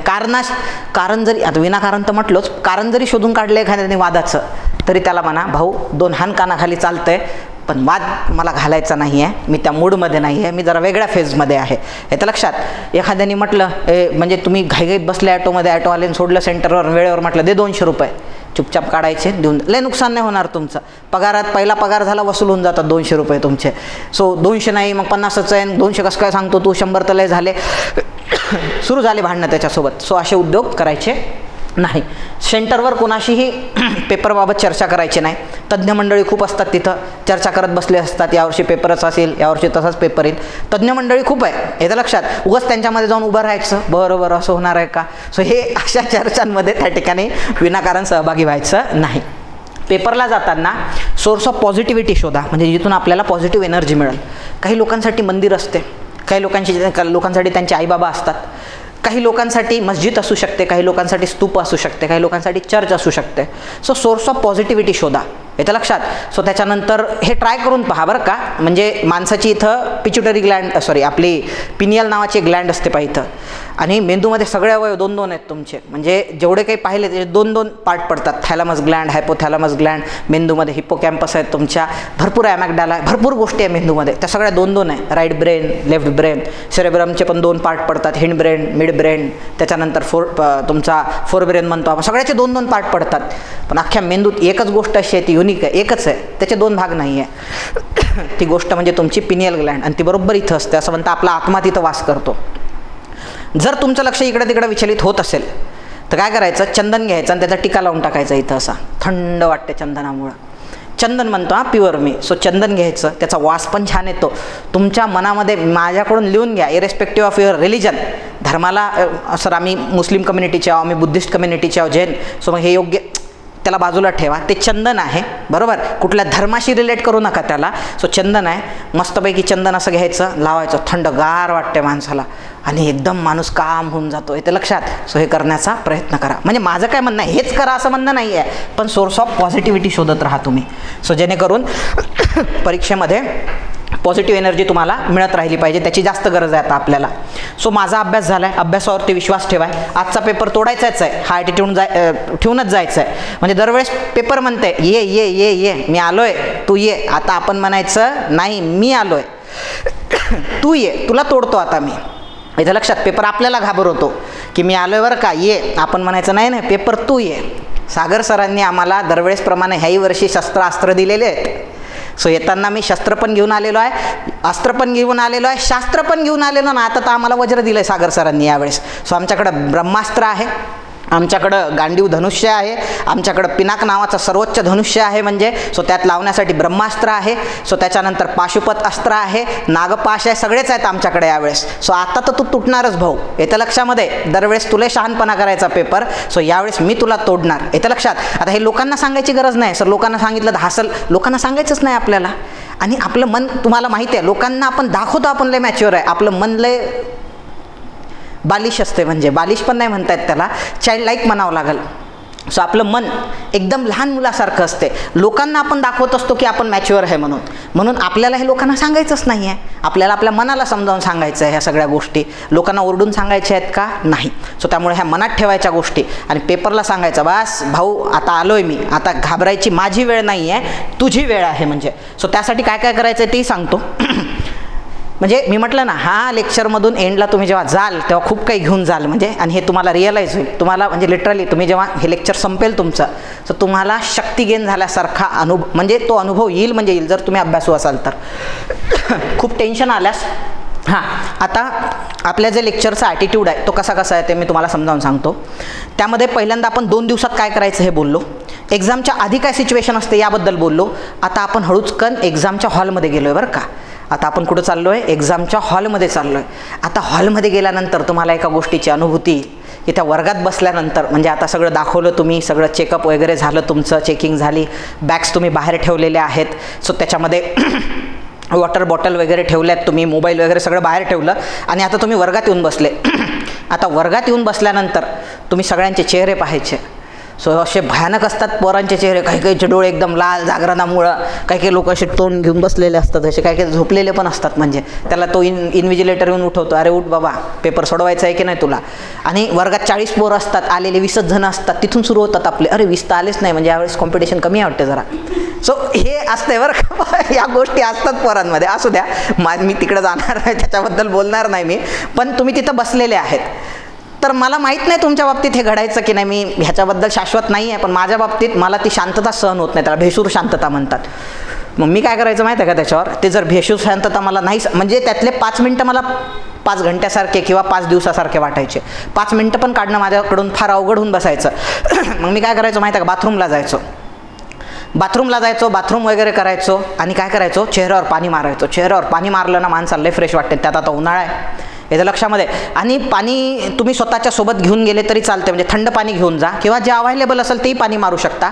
तोंडावर पाणी मारा, रुमालाने मस्त पुसा, एकदम फ्रेश वाटते तुम्हाला. सो असं करून, किंवा पेपरच्या आधी तुम्ही चॉकलेट पण चगळू शकता. पेपरमध्ये नका चगळू, कारण लक्ष डायव्हर्ट होते. पाय हलवणे, धांदरटपणा करणे, चॉकलेट चगळणे, याच्यामुळं लक्ष डायव्हर्ट होते. पेपरमध्ये तर असं कॉन्सन्ट्रेशन पाहिजे की बाजूनं डायनासोर गेला तरी कळालं नाही पाहिजे. आणि खरंच कळत नाही बरं का आपल्याला. हे रिअलाईज कराल तुम्ही पेपरमध्ये गेल्यानंतर. पण एक लक्षात ठेवा, जर तुम्हाला खूप जास्त टेन्शन आलं ना, चॉकलेट चगळणे, चेहऱ्यावरती पाणी मारणे, हे तुमच्याकडं काय असू शकतात, वेगवेगळे पर्याय असू शकतात.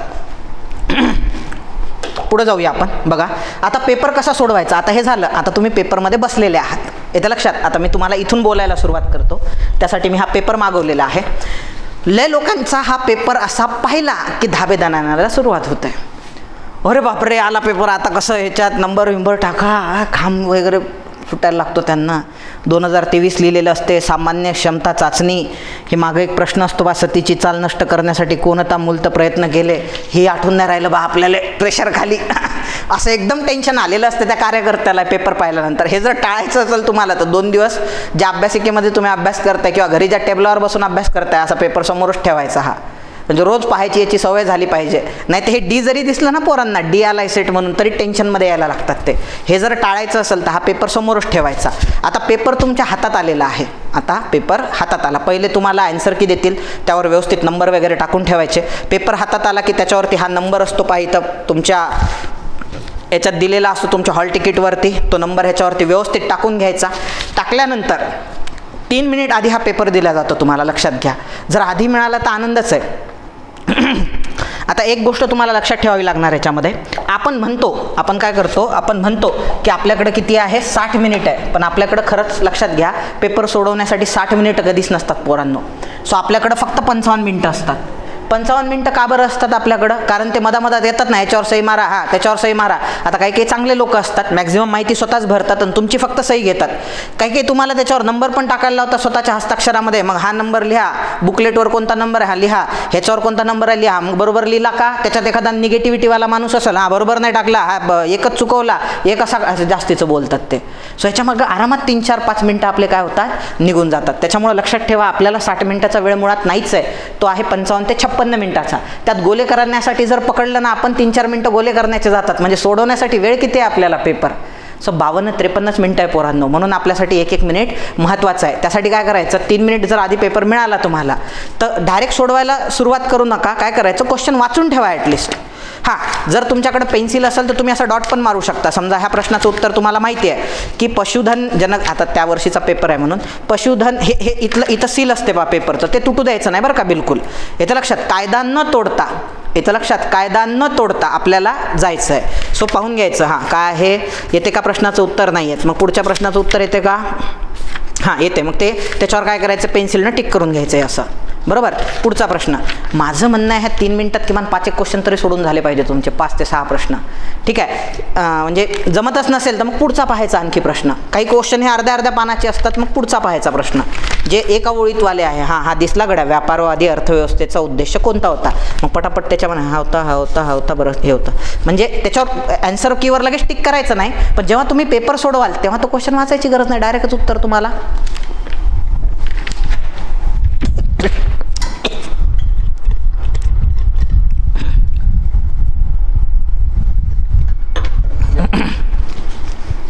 सॉरी, डायरेक्ट उत्तर कीवर टिक केलेलं राहते.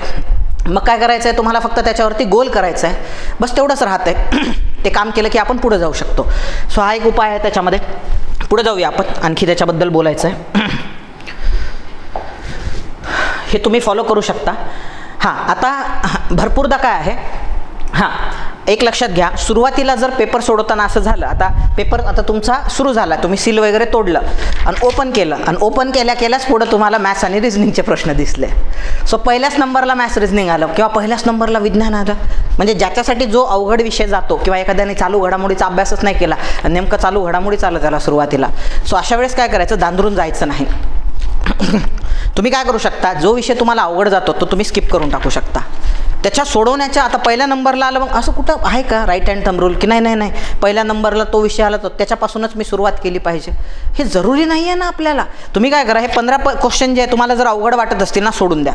सोडले, अरे वा, दुसरा जॉग्राफी आहे वाटते, जॉग्राफी तर आपल्याला चांगलं जमते, महाराष्ट्राचा भूगोल, चला 16व्या प्रश्नापासून, किंवा पॉलिटी आपल्याला चांगलं जमते, 16वा क्वेश्चन पॉलिटीशी रिलेटेड आहे, चला मग 16 नंबरपासून मी सोडवायला सुरुवात करतो. आणि पॉसिबली एक प्रश्न सोडवला की एक गोला मारून घ्या. आता काही लोक काय करतात, पहिले मी सोडवतो म्हणतात आणि मग गोले मारतो म्हणतात, पण ते सोडवेपर्यंत वेळ होऊन जातो आणि नंतर ते जमाई करायला लागतात आन्सर की, मग ते पटपट गोले मग अर्ध्यातच राहून जाते ते सगळं, आणि त्याच्यात एखादी लाईन पण चुकून जाते ते मारताना. त्यापेक्षा बरं आहे 16 नंबर क्लिक करायचं, 17 नंबर क्लिक. आणि काही लोकांना असं वाटत असेल की बाबा गोले मला असं एक सोडवल्यास एक मला योग्य वाटत नाही, तर मग एक काम करा, 5 प्रश्न सोडवा, आणि मग 5 गोले मारून घ्या. परत 5 प्रश्न सोडवा, 5 गोले मारून घ्या. हाही तुमच्याकडे एक ऑप्शन आहे. बेस्ट ऑप्शन मला तरी वाटतो एक प्रश्न सोडवला की 1 गोला मारून घेतला पाहिजे तुम्ही. आलं लक्षामध्ये? पुढे जाऊया आपण. सुरुवातीला जर चुकून अवघड आलं, विज्ञान आलं, म्हणजे ज्याच्यासाठी जे अवघड, काही लोकांना विज्ञान सोपं जाते तर विज्ञानापासून सुरू करा, नाही जात तर मग पुढच्या याच्यापासून सुरू करायचं. भरपूरदा असं होत असते की सुरुवातीला सगळं अवघड येते. एखाद्याचं दुर्दैव म्हणजे एखाद्याचा सेट असा असतो की सुरुवातीला 2-3 विषय आलेले अवघड असतात, शेवटी लय सोपे प्रश्न, वन लाईनर, याच्यामध्ये 6 प्रश्न, 6 प्रश्न जमण्यासारखे. मग असं यार 6 प्रश्न राहून गेले, 6ला 6 बरोबर येत होते यार, 44 स्कोर आहे, 50 आरामात झाला असता, ते राहूनच गेले क्वेश्चन सोडा. हा फॅक्टर नाही आला पाहिजे. सो आपल्याला तिथं इगोवर नाही घ्यायचं, हे जमलंच पाहिजे बाबा विज्ञान तिथं, मग कसं नाही इगोवर नाही घ्यायचं. आपल्याला जास्तीत जास्त मार्क घेऊन चुपचाप पास व्हायचं आहे, इगोवर नाही घ्यायचं आहे आपल्याला. पुढे जाऊया.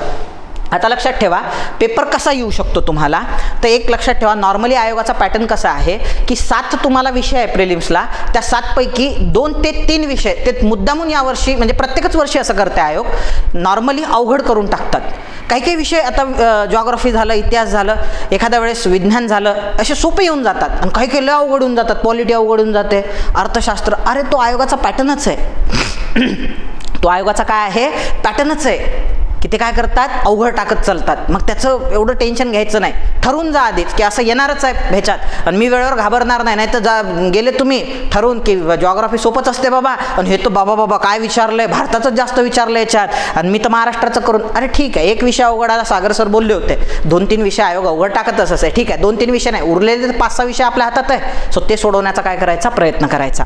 मग हे कशासाठी सांगतोय मी तुम्हाला, सगळं जर सोपं आलं तर आनंद आहे, सगळेच जर विषय सोपे आले तर आनंद आहे, पण वेळेवर जर अवघड आलं तर तुमचे धाबे नाही दांडले पाहिजे आणि तुम्ही दांदरून नाही गेले पाहिजे. म्हणून मी तुम्हाला आधीच अलर्ट करतोय, म्हणजे आयोगाचा पॅटर्न. मी नेहमी सांगतो, ज्या उंचीवरून मी पेपरकडे पाहतो किंवा आमच्यासारखे शिक्षक पेपरकडे पाहत असतात, त्या उंचीवरून हे नवीन 1-2 अटेम्प्ट दिलेले किंवा पहिला अटेम्प्ट देणारे पोरं नाही पाहू शकत. सो त्यामुळे हे कम्युनिकेशन तुमच्या माझ्यामध्ये होणं फार गरजेचं असते. पुढे जाऊया. कधी ते मी सांगितलं ना, शेवटी सोपे प्रश्न असतात, सो ते दुर्लक्षित होतात. आता नॉर्मली मी पेपरचा पॅटर्न सांगतो तुम्हाला. बघा, मॅथ्स रिजनिंग त्याच पोरांनी सोडवावं ज्याची त्याच्यावर भयंकर कमांड आहे. 2 महिन्यापूर्वी मॅथ्स रिजनिंग घेतलं होतं सर, प्रॅक्टिस थोडीफार केलेली आहे, क्लास लावले होते कुठेतरी, ना आता मी मॅथ्स रिजनिंग सोडू का, तर त्याच्या फंद्यात पडायचं नाही. मॅथ्स रिजनिंगला वेळ खूप जातो आणि त्याच्यानंतर ॲक्युरेसी जर नसेल तुमची तर विनाकारण मॅथ्स रिजनिंगच्या फंडात. मॅथ्स रिजनिंगमध्ये कोण पडावं? आता मी आहे, माझं जेन्युइनली मॅथमॅटिक्स चांगलं आहे, जेन्युइनली चांगलं आहे, 10वीतही चांगलं होतं, 12वीतही चांगलं होतं, कॉम्पिटेटिव्ह एक्झामचं नेहमीच चांगलं राहिलेलं आहे. माझा पेपर पण CSATचे पोरांना 120 मिनिटं पुरत नाही, म्हणजे माझा 100 मिनिट 110 मिनिटात पेपर होतं. मी सोडवलं पाहिजे मॅथ्स रिजनिंगमध्ये, डेडिकेटेडली सोडवलं पाहिजे. पण यार आत्ताच हातात घेतलं आहे, मला मॅथमॅटिक्स जमतच नाही सर, रिजनिंग पण जमत नाही, आत्ताच हातात घेतलं होतं, तर त्यांनी याच्यात जास्त घुसण्याचा प्रयत्न करू नये. ठीक आहे, तुम्हाला 4-5 जमले सोपे क्वेश्चन, त्याच्यातले आनंद आहे, मार्क घ्या, पुढे चला. कारण ह्याच्या मागं वेळ खूप जातो. हा टॉपिक जो आहे हा प्रचंड वेळ खाऊ आहे, हे तर लक्षात. याच्यात त्यांनाच हात घालावा ज्याची त्याच्यामध्ये काय आहे, कमांड आहे. दुसरा विषय चालू घडामोडी. याचं नेचर कसं असते, चालू घडामोडी हा सर्वात अनसर्टन विषय आहे. जर तुमच्या ओळखीतलं आलं सगळं, तुम्ही आता सगळेच जणांनी मासिक प्रिपेअर केले असतील, काही लोकांनी वार्षिकी वाचलेल्या असतील, काही लोकांनी 1.5 वर्षाचं करून गेले असतील, काही लोकांनी 1 वर्षाचं. जेवढं केलंय ना त्याच्यावर विश्वास ठेवा. आलं सोडवा, नाही आलं सोडून द्या. ते महाराष्ट्रात कोणालाच येणार नाही. ट्रिक्स कशा लावायचे ते सांगतो मी तुम्हाला, लॉजिक कसे लावायचे ते सांगणारच आहे मी तुम्हाला. पण एक लक्षात घ्या, आलं तर ठीक नाही, तसंही हे अनसर्टन आहे याची आपण, कारण एवढ्या चालू घडामोडी असतात महाराष्ट्रात, भारतात बारीक जर आयोगाने उकरून टाकतो म्हटलं, तुम्ही चॅलेंजच देऊ शकत नाही आयोगाला. त्यामुळं हा टॉपिक अनसर्टन आहे, याच्यावरती जास्त अवलंबून राहू नका. जमलं चांगलं आलं, जेवढे जमले तेवढे पावले मार्क, जेवढे नाही आले तेवढे गेले. मग आता सर आहे कोणते चांगले विषय, तर हे जे विषय आहे ते आपल्याला भरभरून मार्क देतात. सो ते आहे, इतिहास विषय आहे, जॉग्राफी आहे, अर्थशास्त्र आहे, राज्यशास्त्र आहे. सो हे सगळे विषय पट्ट्यातले आहे. सो इथं एकदम तोडून काढायचे हे विषय. येतं लक्षात, जेवढे ह्याच्यासाठी मार्क्स सिक्युअर जेवढे मार्क्स तुम्हाला सिक्युअर करता येतील तेवढे मार्क्स याच्यामध्ये सिक्युअर करण्याचा प्रयत्न करायचा. आता राहिला विज्ञान विषयाचं नेचर कसं आहे, जेवढे भेटले तेवढे आपले. मग कोणत्याही बॅकग्राऊंडचा असो, तो विज्ञान बॅकग्राऊंडचा असो, आर्ट बॅकग्राऊंडचा असो. सो याच्यामधून विज्ञान या विषयामधून तुम्हाला जमतील तेवढे जास्तीत जास्त मार्क्स काढण्याचा प्रयत्न करा, अशी माझी इच्छा आहे. विज्ञान विषय तसा आहे. त्याच्यात असं घेऊ नका, अरे यार 15 क्वेश्चन आले, 15तले माझे 7च बरोबर आले, कसं होईल माझं. 5 भेटले, 7 भेटले, 8 भेटले आपले. जेवढा अभ्यास केलेला आहे त्याचा तेवढ्या बेसिसवर जेवढे आपले मिळाले तेवढे घेऊन बाजूला व्हायचं. कस लावायचा ह्या 4 विषयांमध्ये, हा विषय अनसर्टन आहे आणि त्यानेच हात घालावा ज्याचा कमी वेळेमध्ये जास्त ॲक्युरसी आहे. सो हे झालं वेगवेगळ्या विषयांचं तुमचं नेचर झालं. म्हणजे पुढं जाऊया आपण. आता पेपर हातात आल्यानंतर आता कसं जायचं. पेपर हातात आल्यानंतर तुमच्याकडे 3 ऑप्शन आहे ज्याच्यासाठी सगळेजण आतुरतेने वाट पाहत होते. सो तो पोर्शन आता आलेला आहे. सो आपल्याकडे 3 ऑप्शन आहे. एक नॉलेज ऑप्शन आहे, दुसरा आहे ट्रिक्स ऑप्शन आणि तिसरा आहे लॉजिक ऑप्शन. सो ह्या 3 ऑप्शननी आपण आता आपला पेपर सोडवणार आहे. तर आपल्याला वेळ घालवायचा नाही आहे. लक्षात घ्या, आपले जे जवळपास 40 ते 45% जे क्वेश्चन आहे ते 100% नॉलेजने सुटतात आणि सोपे असतात ते. सो पेपर असा सेट केला गेलेला असतो की जर तुम्ही जर सिली मिस्टेक केल्या नाही, 1 मिनिट, जर सिली मिस्टेक्स तुम्ही केल्या नाही,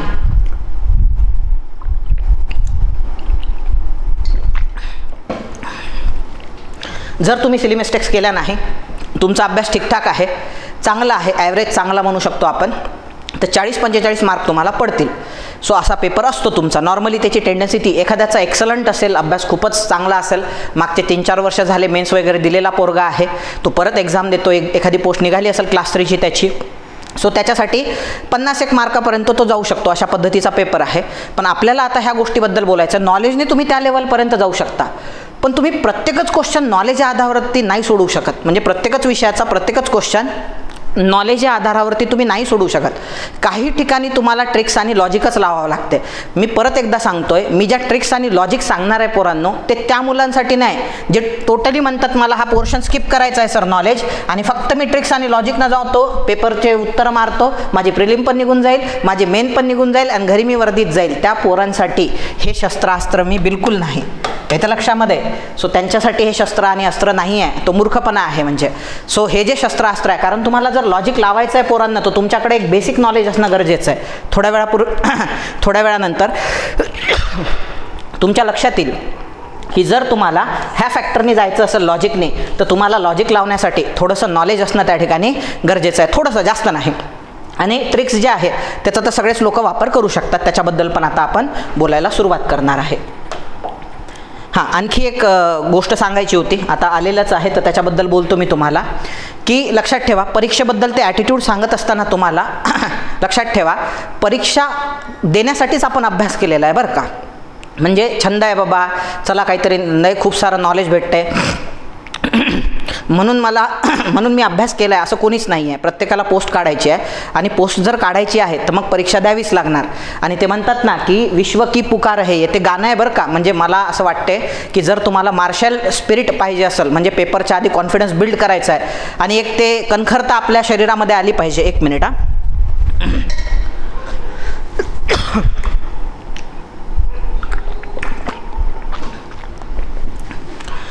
कंटिन्यू बोलल्यामुळं थोडासा घशामध्ये त्रास होतोय मला, मी सॉरी म्हणतोय, तुम्हाला वारंवार खोकतोय मी. ठीक आहे, पुढे जाऊया आपण. तर ते एक लक्षात ठेवा, ते एक गाणं आहे पा. तर मी तुम्हाला माझ्याकडून रेकमेंड करतो ते गाणं. कोणतं गाणं रेकमेंड करतोय तुम्हाला, की ते आहे ना, ते आरंभ हे प्रचंड, म्हणजे पियुष मिश्रा म्हणून आहे, त्यानं ते गाणं लिहिलेलं आहे. अरे खरंच खूप सुंदर आहे. आम्ही ते रील्स बनवण्यासाठी गाणं शोधलं होतं, पण मी जेव्हा ते गाणं पूर्ण ऐकलं तेव्हा रिअलाईज झालं की यार, ह्या गाण्यासारखं काहीच नाही. म्हणजे एवढं सुंदर गाणं बनवलेलं आहे ते पियुष मिश्रानी, 1 नंबर गाणं आहे. गाणं त्याच्यामधले हे बोल आहे की विश्व की पुकार है ये, भागवत का सार है ये, की युद्ध ही तो वीर का प्रमाण है. की जर तुम्ही वीर आहात, अभ्यासू आहात, त्याचं प्रमाण काय आहे, त्याचं प्रमाणच मुळात युद्ध आहे. तसं तुम्ही जर हुशार आहात तर त्याचं प्रमाण परीक्षा असणार आहे. त्यामुळं परीक्षेला घाबरू नका, उलट परीक्षेची वाट बघा की नाही मला द्यायचीच आहे ही परीक्षा, मन लावून द्यायची आहे. सो याच्यासाठी हे बेस्ट आहे पहा. आणि दुसरी महत्त्वाची गोष्ट याच्यामध्ये, वो दया का भाव या शौर्य का चुनाव तुम्ही हे सोच लो. म्हणजे तुम्हाला दयावान राहायचं आहे, गुलुगुलू मिळमिळीत राहायचं आहे, की तुम्हाला शौर्य का चुनाव तुम्हाला निवडायचं आहे बरं का. ते नाही तर तुम्हाला पराभवाचा घाव सहन करावा लागतो. सो इथं या ठिकाणी आपल्याला शौर्याचा आपल्यामध्ये भाव असला पाहिजे. म्हणून मला 2 गाणे नेहमी आवडतात, आत्ताही आवडायला लागलेलं आहे. सो ते म्हणजे कोणतं तुमचं, आरंभ हे प्रचंड. मी मधात पुण्याला आलो होतो तेव्हा हे गाणं मन लावून ऐकलेलं आहे मी, तेव्हा मला वेळ मिळाला होता. सो मन लावून मी गाणं ऐकलं, मला प्रचंड आवडलं हे गाणं, मी नेहमी ऐकतो. त्यामुळं मलाही माझ्या वैयक्तिक लाईफमध्ये भरपूर फायदा होतो आहे कॉन्फिडन्स बिल्डिंग करण्यासाठी. तुम्ही मस्त हेडफोन टाकून ऐका, तुम्हाला भारी वाटेल. आणि दुसरं एक गाणं आवडतं मला, ते म्हणजे शिवाजी महाराजांची एकाने हे केली होती. म्हणजे शिवाजी महाराज जेव्हा आग्र्याच्या कैदेत गेले होते तेव्हा एक कवी भूषण होता पहा UP बिहारचा, त्यामध्ये त्यांनी ते इंद्रजिमी जंबपर बाडवसु अंबपर रावणस दंबपर रघुकुल राज आहे ते जे गाणं आहे एवढं सुंदर रचित आहे ते. सो ते ऐकलं की असा एक वेगळा भाव येतो, मार्शल स्पिरिट येतो, म्हणजे की कुठल्या तरी मी युद्धाला जातोय बाबा आणि माझ्यामध्ये आता एकदम तो मार्शल स्पिरिट आलेला आहे, तो भाव येतो. सो ते गाणे तुम्ही त्या ठिकाणी ऐकू शकता. खरंच खूप सुंदर आहे. पुढे जाऊया आपण. आता आपल्याला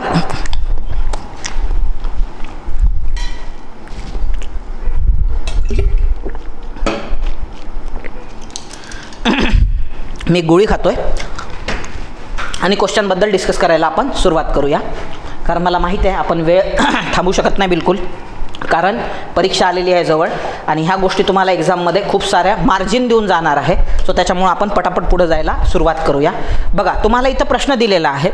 आता मी काय केलं, कंबाईन गट ब चे पेपर 3 वर्षाचे कंपाईल केले. 2019, 2021 आणि 2022 हे 2-3 पेपर मी कंपाईल केले. आता ह्यामध्ये मी नॉलेजनी कसं जायचं हे सांगणार नाही आहे, ते आता तुम्हाला वेळेवरती नॉलेजनी तुम्ही जाणारच आहात.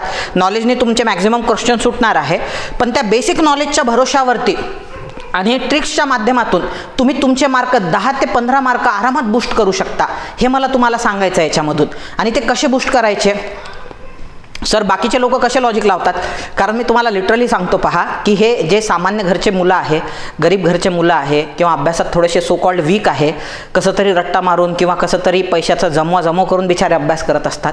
सो त्यांच्यापर्यंत हे ज्ञान कधीच जात नाही. म्हणजे जे म्हणतो ना मी ट्रिक्स आणि लॉजिकचं हे जी प्रवाह आहे, गंगा आहे, किंवा चांगले घरचे पोरं असतात पण त्यांना हा अँगल माहीतच नसतो पोरांचा, की काही मुलं या अँगलनी पण ते क्वेश्चन सोडवत असतात. आता काहीच मुलांना हे सर कसं काय जमते मग तुम्हाला भरपूर आजकाल कसं झालं आहे. सो जेव्हापासून विदर्भ IAS अकॅडमीनं हा पॅटर्न सुरू केला आहे सगळीकडे पेव फुटला आहे. म्हणजे ही चांगली गोष्ट आहे बरं का. जे लोक सिलेक्ट झालेले आहेत ते लोक आजकाल हे सांगायला लागलेले आहे विद्यार्थ्यांना, नाही ते सांगत नव्हते आत्तापर्यंत, आता ते सांगायला लागलेलं आहे. ही एक आनंदाची बाब आहे. माझं काय म्हणणं आहे, परीक्षेत पास होणं आहे आपलं अंतिम ध्येय आहे, ते सागर सरांच्या माध्यमातून व्हा किंवा बाकीच्या शिक्षकांच्या माध्यमातून, शेवटी तुमचं सिलेक्ट होणं महत्त्वाचं आहे. सो त्याच्यामुळं भेटत असेल तर हर एक प्रकारे ते नॉलेज घेण्याचा प्रयत्न करायचा, मग सद्सद्विवेक बुद्धीनं. काही लोक अनुभव नसतो त्यांना एक्झाम देण्याचा, एक्झाम कधी दिलेली नसते, दिलेली असेल तर पास केलेले नसते, आणि त्यांना काही घेणदेण नसते विद्यार्थ्यांचं. ते विद्यार्थ्यांच्या वेळेशी आणि जीवाशी खेळत असतात, उगाच लॉजिकच्या नावाखाली काही पण सांगत असतात. सो अशांपासून थोडंसं अलर्ट राहायचं आहे. लॉजिक हे नेहमी सद्सद्विवेक बुद्धीला पटणार असलं पाहिजे आणि काहीतरी आधार असला पाहिजे त्या गोष्टी सोडवण्यासाठी, निराधार नसलं पाहिजे. मग ते वेळेवरती कसं लावायचं लॉजिक, सो त्याच्यानुसार आपण जाणार आहोत. आता याच्यामध्ये क्वेश्चन आहे. सो सर्वात पहिले नॉलेज. आता ॲटिट्यूड कसा ठेवायचा सांगतो तुम्हाला मी, लय फायदा होणार तुम्हाला परीक्षेमध्ये याचा. सो टेक माय वर्ड्स, भयंकर फायदा होणार तुम्हाला एक्झाममध्ये. ॲटिट्यूड कसा ठेवायचा, पहिला ठेवायचा ॲटिट्यूड नॉलेजचा. कसा, लॉर्ड डलहौसीच्या कारकिर्दीमध्ये, एक मिनिट लॉर्ड डलहौसीच्या कारकिर्दीमध्ये भारतातली पहिली टेलिग्राफ लाईन रिकामी जागा ते रिकामी जागापर्यंत टाकण्यात आली. सो पहिला ॲटिट्यूड काय आहे की मला ह्या गोष्टीचं नॉलेज आहे का. जशी पहिली रेल्वे पोट्ट्यांना पाठ असते, बोरी बंदर ते ठाणे एका झटक्यात सांगतात ते. भाई पहिली टेलिग्राफ लाईन मला माहिती आहे का, कुठून कुठपर्यंत आहे उत्तर मारायचं, नाही आहे लगेच डिसिजन घ्यायचं. लॉजिकनं जाता येते का, काय डिसिजन घ्यायचं, लॉजिक आणि tricks at a time logic आणि ट्रिक्सने जाता येते का बघायचं. लॉर्ड डलहौसीच्या कारकिर्दीत भारतातील पहिली टेलिग्राफ लाईन रिकामी जागा ते रिकामी जागा, लॉर्ड डलहौसी. ठिकाणं दिलेले आहेत वेगवेगळे, मद्रास दिल्ली, कलकत्ता ते आग्रा, कलकत्ता ते मद्रास वगैरे वगैरे वेगवेगळे ऑप्शन दिलेले आहे. आता लॉर्ड डलहौसीच्या कालखंडामध्ये भारताची जी राजधानी होती ती मेनली कुठं होती राजधानी, तर ती कलकत्त्याला, नंतर त्यांनी ती शिमल्याला शिफ्ट केली होती. म्हणजे पण कलकत्ता हे राजधानीचं ठिकाण होतं. म्हणजे उत्तरामध्ये कलकत्ता असलं पाहिजे मोस्ट ऑफ द टाईम, म्हणजे हा ऑप्शन तुमचा कटला. मद्रास ते दिल्ली ऑप्शन कटला. आणि कधी पण पहिली टेलिग्राफ लाईन टाकताना लय लांब नाही टाकल्या जात. तसं तर ह्या प्रश्नाचं उत्तर जे आहे ते डायमंड हार्बर ते तुमचं कलकत्ता हे त्याचं मेन आन्सर आहे. पहिली टेलिग्राफ लाईन ओ शांगनेशी नावाचा व्यक्ती होता, त्या व्यक्तीच्या आधारावरती, म्हणजे त्या व्यक्तीचं ते इनोव्हेशन होतं. टेलिग्राफ म्हणजे इकडं टायपिंग करायचं तिकडून कागद निघणार, त्याला टेलिग्राफ म्हणतात. म्हणजे जसं आपण फोनवर बोलतो ना किंवा फॅक्स पाठवतो ना तसा तो प्रकार होता टेलिग्राफ. आणि त्याची एक लाईन असायची, त्याला तार म्हणायचेत. म्हणजे सो त्याला तारा यंत्राच्या माध्यमातून मेसेज पाठवल्या जायचे. तर पहिली तार शॉर्टेस्ट, मला सांगा पहिली रेल्वे आपण सुरू केली, पहिली रेल्वे काय डायरेक्ट मुंबई ते नागपूर होती का, मुंबईचे तिकडे दिल्ली होती का, मुंबई ते मद्रास बिलकुल नाही, तिथल्या तिथं सुरू केली. मग आता याच्यातलं शॉर्टेस्ट अंतर कोणतं आहे, तर तेच आहे कलकत्ता ते तुमचं कलकत्ता ते दिल्लीला लांब होते, कलकत्ता ते मद्रास, पण कलकत्ता ते आग्रा हे सर्वात शॉर्टेस्ट डिस्टन्स आहे.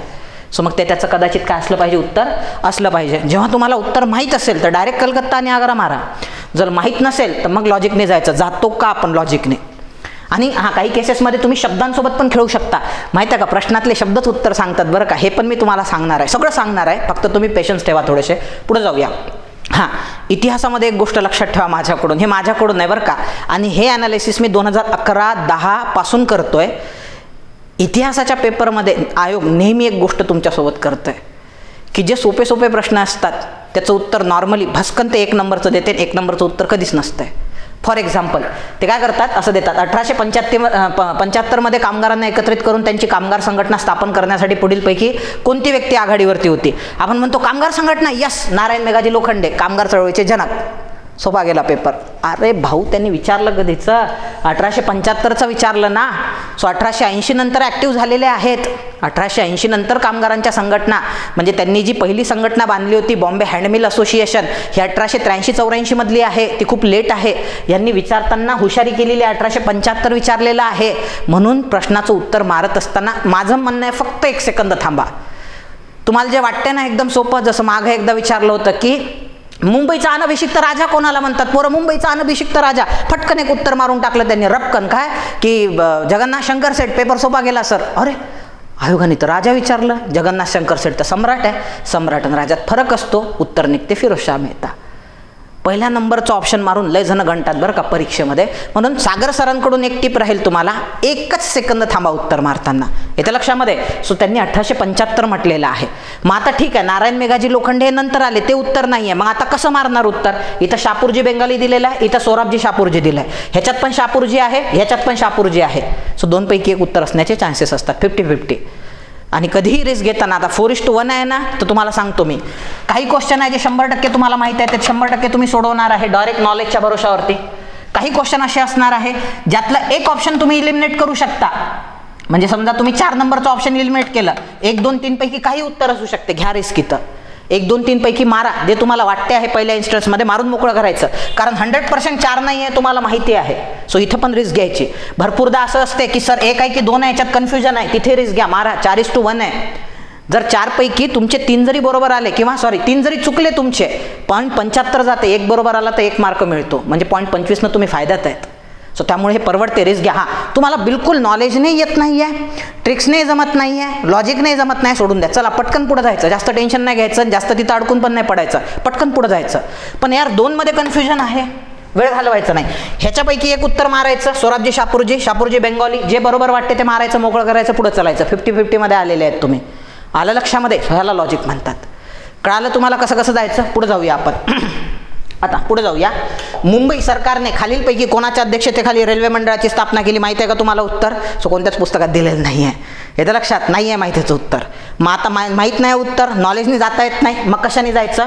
तर मुंबई सरकारने कोणी बसवलेली आहे, मुंबई सरकारने बसवलेली आहे. लॉजिकनं कसं जायचं, मुंबई सरकारने बसवलेली आहे, कोणाच्या अध्यक्षतेखाली रेल्वे मंडळाची स्थापना केली. आता इथं 4 ऑप्शन आहे.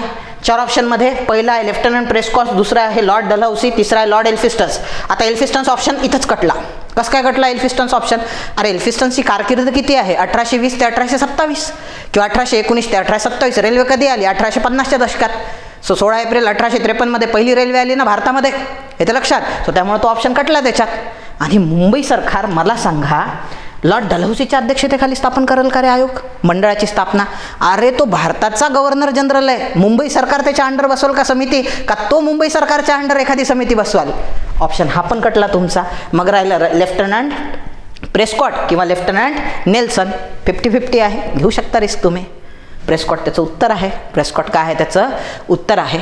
मी तुम्हाला हे नाही म्हटलं बरं का की बाबा इतिहासाच्या प्रश्नाचं 1 नंबरचं उत्तर नसते, असं कन्क्लुजन बनवू नका तुम्ही. मी काय म्हटलं की भस्कन उत्तर मारू नका, 1 नंबरचं आलं, 1 आलं, मुंबईचा अनभिषिक्त राजा हे आलं, रपकन मारलं बाजूला, असं नका करू. 1 सेकंद विचार करा, असं मी तुम्हाला म्हटलेलं आहे.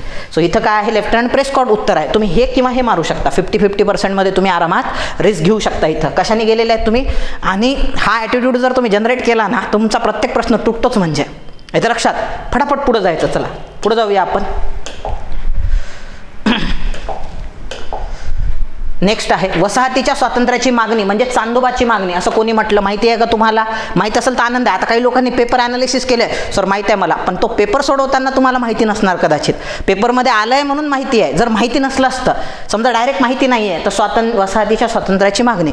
वसाहतीच्या स्वातंत्र्याची मागणी पहिल्यांदा कधीपासून सुरू झाली? काँग्रेसच्या स्थापनेनंतर सुरू झाली. त्याच्या आधी तर कोणी वसाहतीच्या दर्जाचं स्वातंत्र्य मागितलं नाही. मग ह्याच्यात मॅक्झिमम लोक डलहौसी जो आहे तो स्वातंत्र्याच्या आधी आहे. विल्यम जोन्स स्वातंत्र्याच्या आधी आहे, तो तर कधीच आहे 1784चा आहे विल्यम जोन्स, ज्याच्या under Asiatic society of Bengal स्थापन झाली होती. ह्यो डलहौसी 1849-50चा आहे, त्याच्या आधीच आहे. रिपन पण काय आहे काँग्रेसच्या स्थापनेचा आधी 1880 ते 84. मग नंतरचा कोण आहे? एकच आहे, लॉर्ड मोर्ले. येत्या लक्षामध्ये तो 1905, 1906, 1907 म्हणजे कर्झन गेल्यानंतर आलेला आहे. मग ह्याचे चान्सेस असण्याचे काय आहे? जास्त आहे. उत्तर मारून टाकायचं. हे बघा, जे नॉलेजनी सुटतात ते नॉलेजनी सुटतात, हे सगळे लॉजिकनं सोडवण्याचे प्रश्न आहे. मला काय सांगायचं आहे पोरांनो, प्रत्येक प्रश्न तुटतो, तोडणारा पाहिजे. आणि तुम्ही म्हणाल सर एवढ्या कमी वेळात हे परीक्षेमध्ये सुचतंय का? 100% सुचतंय. ॲटिट्यूड तयार करा. नॉलेज नाही जमलं लगेच लॉजिक आणि ट्रिक्स. इथं ट्रिक्स लागत असली ती ट्रिक्स पण कशी वापरायची सांगतो. ट्रिक्सनं शुअर शॉट उत्तर येतात बरं का. हे तरी थोडंसं बोलतोय आपण लॉजिकनी, पण ट्रिक्सनी शुअर शॉट. आता ह्याचंही शुअर शॉट उत्तर आलं लॉर्ड मोर्ले. का बरं? कारण आपण लॉजिकनी गेलेलो याच्यात, बेसिक नॉलेजचा वापर केला आपण. पुढं जायचं आहे. पेमेंट बँकेची प्रमुख वैशिष्ट्ये रिकामी जागा ही आहेत, योग्य वाक्य निवडा. आता ह्याला कसं जायचं लॉजिकनी? पहिलं दिलेलं आहे प्रति व्यक्ती 1 लाख रुपये. तुम्हाला माहीतच नाही समजा पेमेंट बँक आहे, बिलकुलच माहिती नाही आहे. आता बघा, आता इथं काय दिलेलं आहे? ATM व डेबिट कार्ड देण्यास परवानगी. ATM कार्ड देण्यास परवानगी. इथं काय दिलेलं आहे? ATM कार्ड देण्यास परवानगी. म्हणजे याचा अर्थ ह्याला जर बरोबर म्हणलं तर ह्याला बरोबर म्हणावंच लागेल आपल्याला, कारण इथे ATM कार्ड आलं, इथे ATM कार्ड आलेलं आहे. आणि तिसरं दिलं आहे कोणत्याही स्वरूपात कर्ज देता येणार नाही. आता ह्या ऑप्शनमध्ये असं म्हटलेलं आहे कोणत्याही स्वरूपात कर्ज देता येणार नाही. ॲक्च्युली आयोगाची इथं एक छोटीशी चुकी झाली होती. इथं आयोगाने क्रेडिट कार्ड द्यायला पाहिजे होतं. मग साहजिक आहे आता की जर समजा कर्ज देता येणार नाही असं जर मेन्शन आहे, तर मग तुम्हाला क्रेडिट कार्ड पण देता येत नसते. क्रेडिट कार्ड देता येत असते का त्या केसमध्ये? नाही देता येतात क्रेडिट कार्ड. म्हणजे एक तर ब बरोबर आहे किंवा ड बरोबर आहे. जर ड ला म्हटलं तर ब चुकीचं आहे. जर ब बरोबर म्हटलं तर 100% क पण बरोबर आहे. मग ब आणि क वाले शोधून ठेवायचे. ब आणि क वाले आहे का सोबत? ह्याच्यामध्ये शोधून ठेवायचे. ब आणि क वाले आहे, ह्याच्यात नाही आहे ब आणि क, ह्याच्यात पण ब आणि क वाले शोधून ठेवायचे आहे का? अशा पद्धतीनं. त्यानंतर ड, कर्ज देता येणार नाही. कर्ज देता येणार नाही तर क्रेडिट कार्ड पण तुम्हाला देता येणार नाही. म्हणजे ज्याच्यात ड आहे त्याच्यात ब नाही. सो अशा पद्धतीनं त्यातल्या त्यात खेळून पण तुम्ही काय करू शकता? Within a short period of time जाऊ शकता. आलं तुम्हाला डायरेक्ट उत्तर पेमेंट बँक कशासाठी असते? देणी भागवण्यासाठी असते. 1 लाख रुपयापर्यंत तुम्ही ठेवू शकता. सो ह्याही पद्धतीनं तुम्हाला त्या ठिकाणी जाता येते. पुढे जाऊया आपण.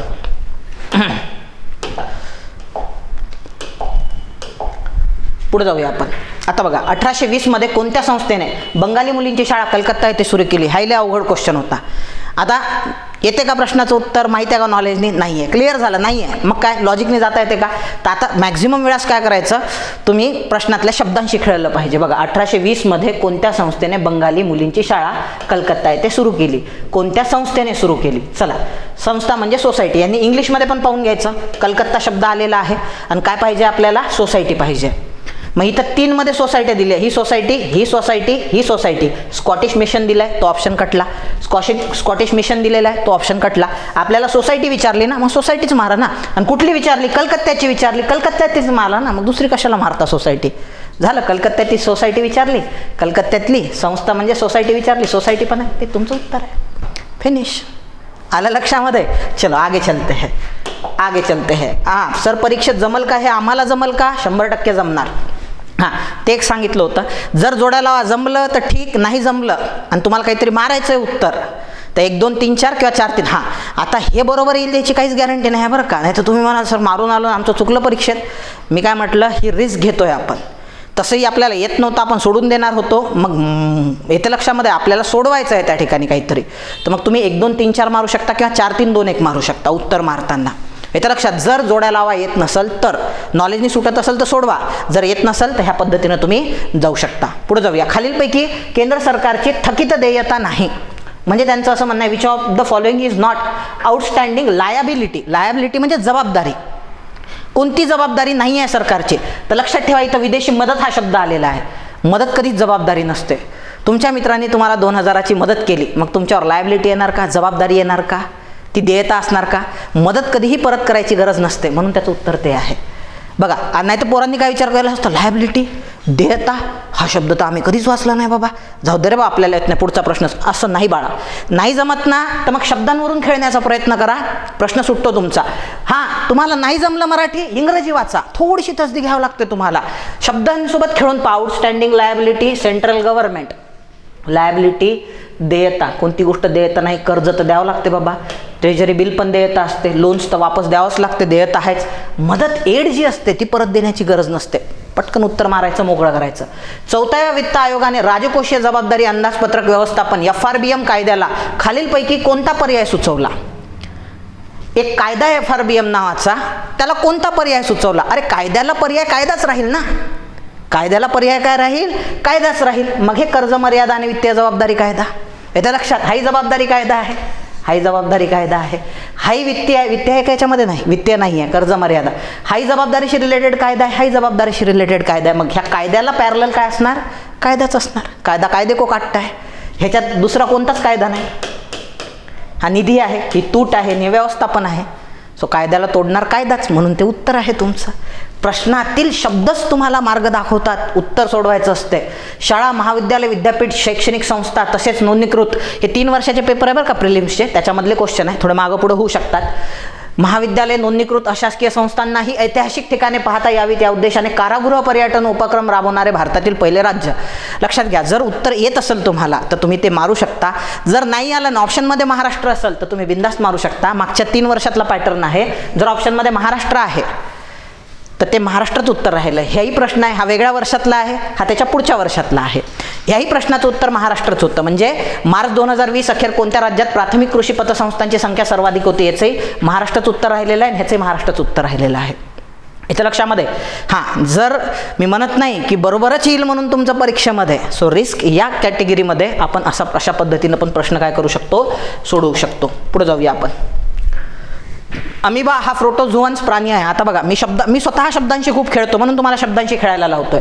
इथं प्रोटोझोआ शब्द आलेला आहे, यांनी विचारलंय कारण काय आहे, यांनी काय विचारलेलं आहे? कारण काय आहे. असं कोणतं कारण आहे की प्रोटोझोआमध्ये अमिबा मोडतोय? त्या ठिकाणी amoeba is the protozoan animal because, so त्यांनी प्रोटोझोअन्स म्हटलेलं आहे. प्रोटो म्हणजे काय असतात? आदिम असतात, आणि झोअन म्हणजे प्राणी असतात. झू म्हणजे प्राणी, झुलॉजी म्हणतो ना, प्राणीशास्त्र, आणि प्रोटो म्हणजे आदिम. मग पहा बरं, ह्या शब्दाला धरून आहे का? हे एक पेशीय प्राणी ज्यामध्ये उती आणि अवयव नसतात. एकदम बरोबर आहे. एक पेशीय प्राण्यामध्ये उती असतील का? कारण पेशींच्या बनून उती बनतात, आणि हा प्राणीच मुळात एक पेशीय आहे, त्याच्यामध्ये उती असतील का? नाही. अवयव पण नसतील. 100% बरोबर आहे ना? हे काही चुकीचं आहे का याच्यामध्ये? बिलकुलच नाही. सर्व प्राण्यांमध्ये प्राचीन व सामान्य प्राणी, हे पण बरोबर आहे याच्यामध्ये.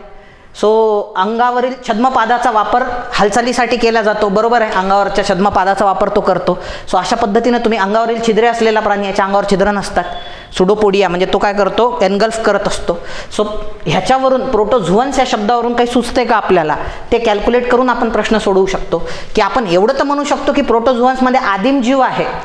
सो त्याच्यावरून तर आपण हे करू शकतो, सर्व प्राण्यांमध्ये प्राचीन म्हणजे आदी जीव आहे, प्राचीन आहे, 100% आहे, सामान्य प्राणी आहे, प्राचीन आहे, म्हणजे ब आहे बाबा. आता मग कोणकोणत्या ऑप्शनमध्ये ब नाही आहे? ह्या ऑप्शनमध्ये ब नाही आहे, ह्या ऑप्शनमध्ये ब नाही आहे, ह्या ऑप्शनमध्ये ब नाही, म्हणजे ह्याच ऑप्शनमध्ये ब आहे. झालं उत्तर अबक. तर काय? प्रोटोझोअन्स म्हणजे आदिम जीव, हे ऑप्शन आहे ना, सर्व प्राण्यांमध्ये प्राचीन व सामान्य प्राणी, हे बरोबर आहे ना? मग ब एकाच ऑप्शनमध्ये आहे ना, हे मग तेच तुमचं उत्तर असणार. 3 ऑप्शन तुम्ही एलिमिनेट करून पटकन सोडवू शकता. सो हे असं ॲटिट्यूड ठेवायचा, फक्त दांदरून जायचं नाही क्वेश्चन पाहिल्यानंतर. का? कारण आता आपल्याकडे शस्त्र आणि अस्त्र आहे. प्रत्येक प्रश्न तोडण्याची आपल्यामध्ये, म्हणजे प्रत्येक नाही, मॅक्झिमम क्वेश्चन तोडण्याची आपल्यामध्ये काय आता कुवत त्या ठिकाणी आपली निर्माण झालेली आहे. पुढे जाऊया. भारतीय व्यापारी बँका प्रणालीमध्ये खालीलपैकी बाजारपेठेचा कोणता भाग हा वृद्धिकारक व नफा मिळवून देणारा आहे? त्यांनी काय विचारलेलं आहे? Which of the following market segments is growth and profit oriented in Indian commercial banking system. आता बँकिंग कोणती आहे? ही इंडियन कमर्शियल बँकिंग सिस्टीम आहे. Which of the following market segment त्यांनी विचारलेलं आहे.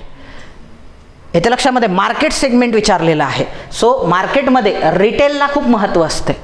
Mutual fund, mobile banking, internet banking, मार्केटशी related retail हा शब्द आहे. मग ते प्रश्न असण्याचे, आन्सर काय असण्याचे जास्त चान्सेस आहे. शब्दावरून काही ट्रेस करता येते का आपल्याला? ह्याच्यासाठी काय राहायचं? प्रयत्नशील राहायचं. पुढे जाऊया. आता भारतातील शेती उत्पादकता प्रामुख्याने 2 बाबीवर अवलंबून आहे, त्या म्हणजे productivity in Indian agricultural is mainly dependent on 2 sets of factors. त्यांनी काय विचारले पोरांनो? फॅक्टर्स. आणि इथं 2च फॅक्टर्स आहे, टेक्नॉलॉजिकल आणि इन्स्टिट्यूशनल.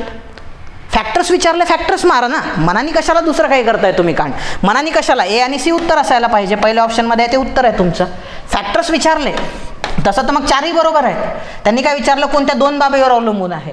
नॉलेजने जर जातो म्हटलं तर तांत्रिक घटकही महत्त्वाचे आहे शेतीच्या उत्पादकतेसाठी, मनुष्यबळ पण महत्त्वाचं आहे, सिंचन सुविधा पण महत्त्वाच्या आहे, संस्थात्मक घटक पण महत्त्वाचं आहे, सगळंच बरोबर आहे. मग बरोबर मारायचं काय, उत्तर कोणतं सोडवायचं बरोबर. चारही घटक तर महत्त्वाचे आहे, मग त्याच्या मागे वेळ पण जातो. अरे पण आपल्याला विचारलं काय, फॅक्टर्स विचारले ना, मग फॅक्टर्स 2च आहे इथं. एक म्हणजे टेक्नॉलॉजिकल फॅक्टर आहे, दुसरे म्हणजे इन्स्टिट्यूशनल फॅक्टर आहे. झालं तुमचं उत्तर. फॅक्टर विचारलं, फॅक्टर्स मारायचं, मनाने काही कुटाने करत बसायचे नाही त्याच्यामध्ये. म्हणजे प्रश्न सांगतो ना तुम्हाला उत्तर काय आहे. पुढे जाऊया. जी टी त्रिवार्था यांच्या हवामान वर्गीकरणानुसार पश्चिम किनारपट्टीवरील मैदानी भाग आणि त्रिपुरा राज्यात खालीलपैकी कोणत्या प्रकारचे हवामान आहे. जर उत्तर येत असेल जा, नाही चालं तर हे ब्रॅकेट मेन आहे याच्यामध्ये. आता मी म्हणत नाही, काही ठिकाणी ब्रॅकेटमध्ये देऊन पण चुकीचे आन्सर्स निघालेले आहे. हे घडलेलं आहे बरं का, म्हणजे ब्रॅकेट्स देऊन पण चुकवलेले आहे आयोगाने. म्हणजे ऑप्शन दिलेले आहे 4, एकाला ब्रॅकेट दिलेला आहे.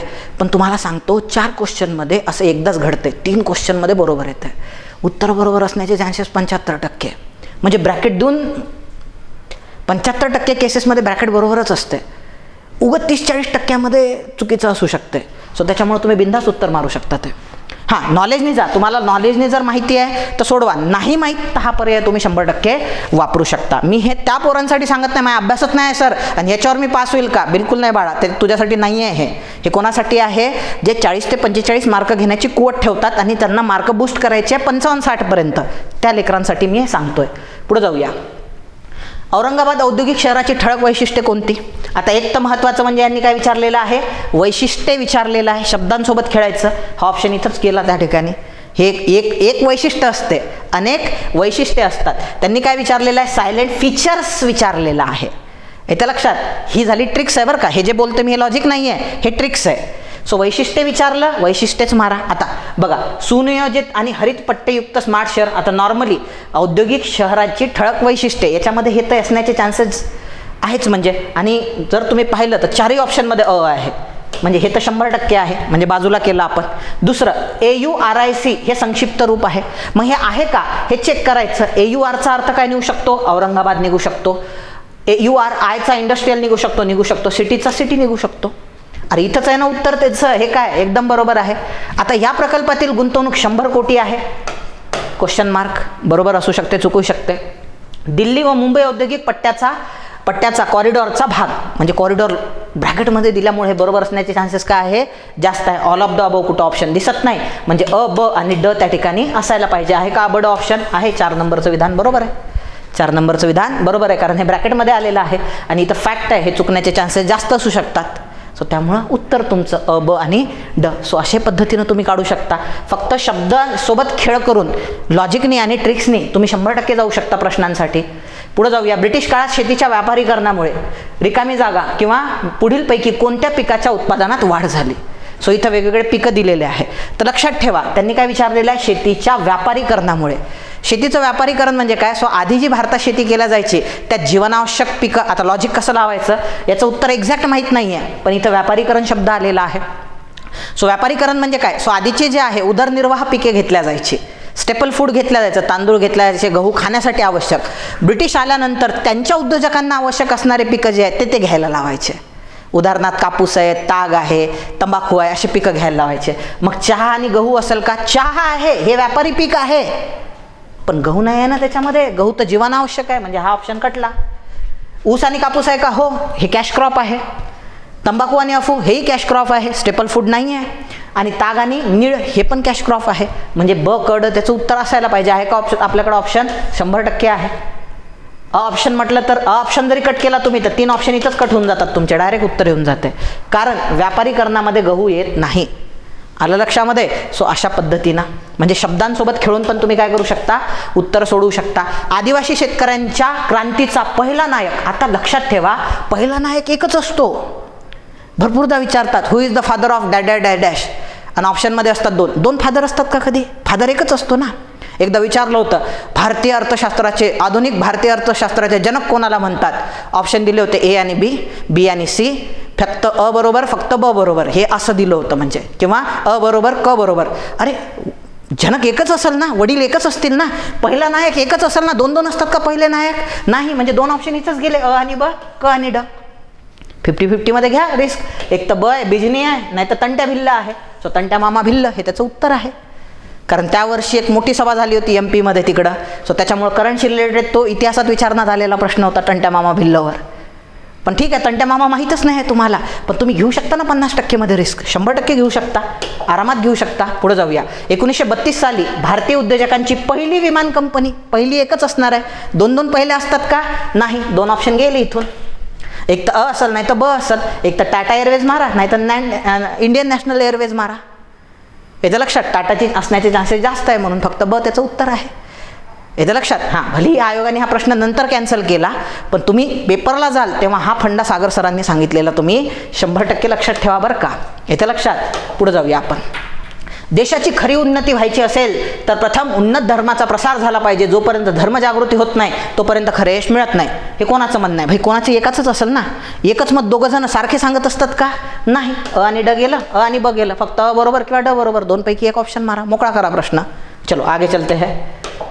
पुढे जाऊया. कोणत्या संस्थेने चेक पेमेंटसाठी पॉझिटिव्ह पे सिस्टीम विकसित केली? माहीत असेल तर डायरेक्ट उत्तर मारा, माहीत नसेल तर शब्द शोधायचे. कोणत्या संस्थेने चेक पेमेंट, खाली संस्था दिलेल्या आहे. अरे, अर्थ मंत्रालय कधीच चेक देत नाही. चेक पेमेंटसाठी आहे ना ही सिस्टीम. अर्थ मंत्रालय कधी चेक देत नाही, नीती आयोग पण कधी चेक देत नाही, RBI पण कधी चेक देत नाही. मग कोण असलं पाहिजे? National payment corporation of India. ते तुमचं उत्तर आहे. आलं लक्षामध्ये? झालं. त्याच्यावरून शब्दावरून जाऊ शकता तुम्ही, नॉलेज असण्याची जास्त गरज नाही. पुढे जाऊया. कोणत्या केंद्रीय मंत्रालयाने MyCGHS हे मोबाईल ॲप्लिकेशन लॉन्च केले? माहीत असेल तर मारू शकता, नाही माहीत तर मग मंत्रालयाचं नाव याच्यात दिसते का आपल्याला? कोणते मंत्रालय? Ministry of health, ministry of culture, ministry of education, ministry of tourism. टुरिझमचा T आहे का? एज्युकेशनचा E आहे का? कल्चरचा C आहे का? आहे. कल्चरचा C आहे आणि हेल्थचा H आहे. म्हणजे एक तर हेल्थ असलं पाहिजे किंवा मिनिस्ट्री ऑफ कल्चर असलं पाहिजे. आलं लक्षामध्ये? So actually central government health system हे त्याचं नाव आहे, म्हणून हेल्थ, मिनिस्ट्री ऑफ हेल्थ त्या प्रश्नाचं उत्तर आहे. सो अशा पद्धतीनं तुम्ही जाऊ शकता. पुढे जाऊया. संथाळाच्या उठावाबाबत खालीलपैकी कोणते विधाने चुकीची आहे? संथाळाच्या उठावाबाबत खालीलपैकी कोणते विधाने चुकीची आहे? आता तुम्हाला हे माहिती नसेल, संथाळाचा आर्थिक शोषणाची माहिती पंजाब रिव्ह्यूमध्ये देण्यात आली. Question mark. माहीत आहे? नाही माहीत समजा, देण्यात आली आहे की एवढा कोण अभ्यास करते? उठावाची माहिती पंजाब रिव्ह्यूमध्ये आली नाही आली तर. सो ठीक आहे, क्वेश्चन मार्क. संथाळांनी सत्याचे राज्य स्थापन करण्याचा निर्णय घोषित केला, हे तुम्ही गॅरंटेड सांगू शकता. कुठल्याही उठावाचा माणूस म्हणाल ना सत्याचं राज्य आलं पाहिजे, जनरलिस्टिक आहे, म्हणजे ब असलंच पाहिजे. कोणती विधाने चुकीची आहे असं त्यांनी म्हटलेलं आहे. कोणती विधाने चुकीची आहे, म्हणजे ब हे विधान बिलकुल चुकीचं नाही आहे. म्हणजे याच्यात ब आहे ते सगळं चुकीचं आहे. याच्यात ब आहे का? पहा, ब आणि ड चुकीचं आहे, हे गेलं. ब तर 100% बरोबर आहे, पुढची वाचायची गरज नाही तुम्हाला. BCD मध्ये ब आहे, हे चुकीचं आहे. ब ही चुकीचं आहे. ए आणि सी उत्तर असलं पाहिजे, कारण ब बरोबर आहे ना. सत्याचं राज्य जनरलिस्टिक आहे, याला होलिस्टिक ॲप्रोच म्हणतात बरं का माझ्या भाषेमध्ये. समग्रलक्षी ॲप्रोच म्हणतात त्याला, होलिस्टिक ॲप्रोच म्हणतात. हे जनरल आहे ना. संथाळांनी सत्याचं राज्य स्थापन करण्याचा निर्णय घेतला, ब बरोबर आहे ना. ते थोडी चुकीचे आहे. सत्याचं राज्य म्हणजे याला होलिस्टिक म्हणतात. तुम्हाला जर होलिस्टिक म्हणजे काय त्यांनी विचारलं, भारतीय सरकारचं कार्य काय आहे? दलितांचा विकास करणे, गरिबांचा विकास करणे, बेरोजगारी दूर करणे, भारताचं संरक्षण, होच म्हणत चालायचं, कारण हे सगळं बरोबर आहे. त्याच्यात पडायचं नाही. बालकांचा विकास सरकारचं का? हो आहेच म्हणायचं. भारताला पुढं नेणे, जगामध्ये भारताची अर्थव्यवस्था स्ट्रॉंग करणे, अन्यायाचा खात्मा करणे, एक चांगलं सरकार त्यांना सगळं होच म्हणायचं. होलिस्टिक ॲप्रोच ठेवायचा अशा प्रश्नांसाठी. मग मला सांगा, संथाळाचा उठाव सत्याचं राज्य असणार आहे की नाही? पुढचंही जास्त वाचायची गरज नाही आहे तुम्हाला. म्हणजे होलिस्टिक ॲप्रोच ठेवून पण तुम्ही काय करू शकता? हा प्रश्न सोडवू शकता. पुढे जाऊया. 1 नोव्हेंबर 1966 रोजी स्थापन झालेल्या ईस्ट इंडिया असोसिएशन संस्थेचा उद्देश काय होता? उद्देश काय होते नाही, काय होता? एकच बरोबर आहे. म्हणजे हे गेलं, हे पण गेलं. एक तर C बरोबर आहे, नाही तर D बरोबर आहे. C पाहून घ्या काय, लोकशिक्षण, आणि B काय दिलेलं आहे? सॉरी, D धार्मिक शिक्षण. तर ईस्ट इंडिया असोसिएशन ही राजकीय संघटना होती, थोडी ना धार्मिक होती.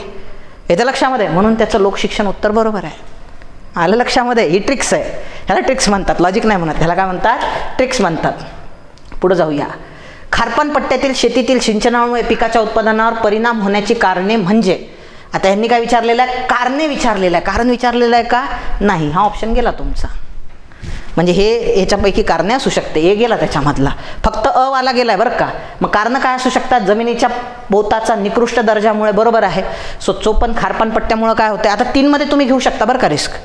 आता मग तुम्ही नॉलेजने जाऊ शकता त्याच्यासाठी किंवा हे एक ऑप्शन तो तुम्ही इलिमिनेट केला, कारण त्यांनी काय विचारलेलं आहे, ह्यांनी विचारलेलं आहे कारणे विचारलेलं आहे. त्यांनी काय विचारलेलं आहे? कारणे, म्हणजे ते एकपेक्षा जास्त असणार. म्हणून फक्त अ असणं त्या प्रश्नाचं उत्तर पॉसिबल नाही आहे. कारण काही काही शिक्षक मी पाहिलेलं असं सांगतात की नॉर्मली एक जे दिसते ना ते मारून टाका. मग इथं एक जे दिसते तसं मारलं तर लंबे व्हाल तुम्ही, याचं लक्षामध्ये. सो त्याच्यामुळं हे पाहायचं. इथं आलं लक्षात. चल पुढे जाऊया आपण. आंतरिक कीड म्हणजे काय? त्यांनी काय विचारलेलं आहे? आंतरिक कीड. जर आता माहीत नसेल आंतरिक कीड तर थोडं इंग्लिशमध्ये वाचून घ्यायचं. एंडेमिक पेस्ट असं त्यांनी विचारलं. एंडेमिक म्हणजे काय? स्थानविशिष्ट. एंडेमिक म्हणजे काय? स्थानविशिष्ट. म्हणजे ही जी पेस्ट आहे, कीड आहे, ही कशी असली पाहिजे? स्थानविशिष्ट. कारण एंडेमिकचा अर्थ तोच होतो, स्थानविशिष्ट. त्यांनी काय म्हटलं? एखाद्या महिन्यात वारंवार येणारे नाही, हे स्थानविशिष्टशी संबंधित नाही म्हणून ऑप्शन कटला. एखाद्या प्रदेशात येणारी ही असू शकते, एखाद्या प्रदेशात वर्षानुवर्ष येणारी ही असू शकते, एखाद्या प्रदेशात तीव्र स्वरूपाची असणारी हे पण असू शकते. सो हे त्याचं बरोबर उत्तर आहे. एखाद्या प्रदेशात जेव्हा वर्षानुवर्षे तीच कीड येते, ती स्थानविशिष्ट असते, म्हणून त्याला काय म्हटलं जाते? एंडेमिक. पुढे जाऊया. झाडांची बी उघडी असते, ती झाडे कोणत्या गटात मोडतात? इथं म्हटलेलं आहे plants those seeds are naked are classified in. तर तुम्हाला माहीत पाहिजे शब्दाची फोड. जिम्नो म्हणजे नग्न होत असते, स्पर्म म्हणजे बीज होत असते. मग त्यांनी तेच विचारलेलं आहे, नग्न असणारं बीज. पर्याय क्रमांक 2.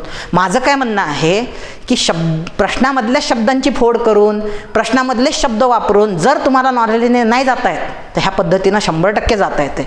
तुमचे कितीतरी मार्क वाढतात पेपरमध्ये आणि आरामात तुम्ही 40-45 वरून 50-55 वर जाऊ शकता आणि अपॉर्च्युनिटी तुम्हाला मिळू शकते मेन्स देण्याची. आणि हाच रूल्स तुम्हाला मेन्समध्ये पण कामी आहे. सो मला ह्या गोष्टीची जाणीव आहे की लेक्चर थोडंसं एक्सटेंड झालेलं असू शकते, पण मी तुम्हाला ह्या गोष्टीची गॅरंटी देतो की ह्या लेक्चरचा जर तुम्ही घरी व्यवस्थित ॲनालाइज केलं आणि पेपरला गेले तर तुम्हाला 100% फायदा होईल. सो तुम्हाला आजचं लेक्चर कसं वाटलं हे मला लिहून नक्की कळवा. भेटूया आपण पुढच्या लेक्चरमध्ये. तोपर्यंत धन्यवाद. जय हिंद.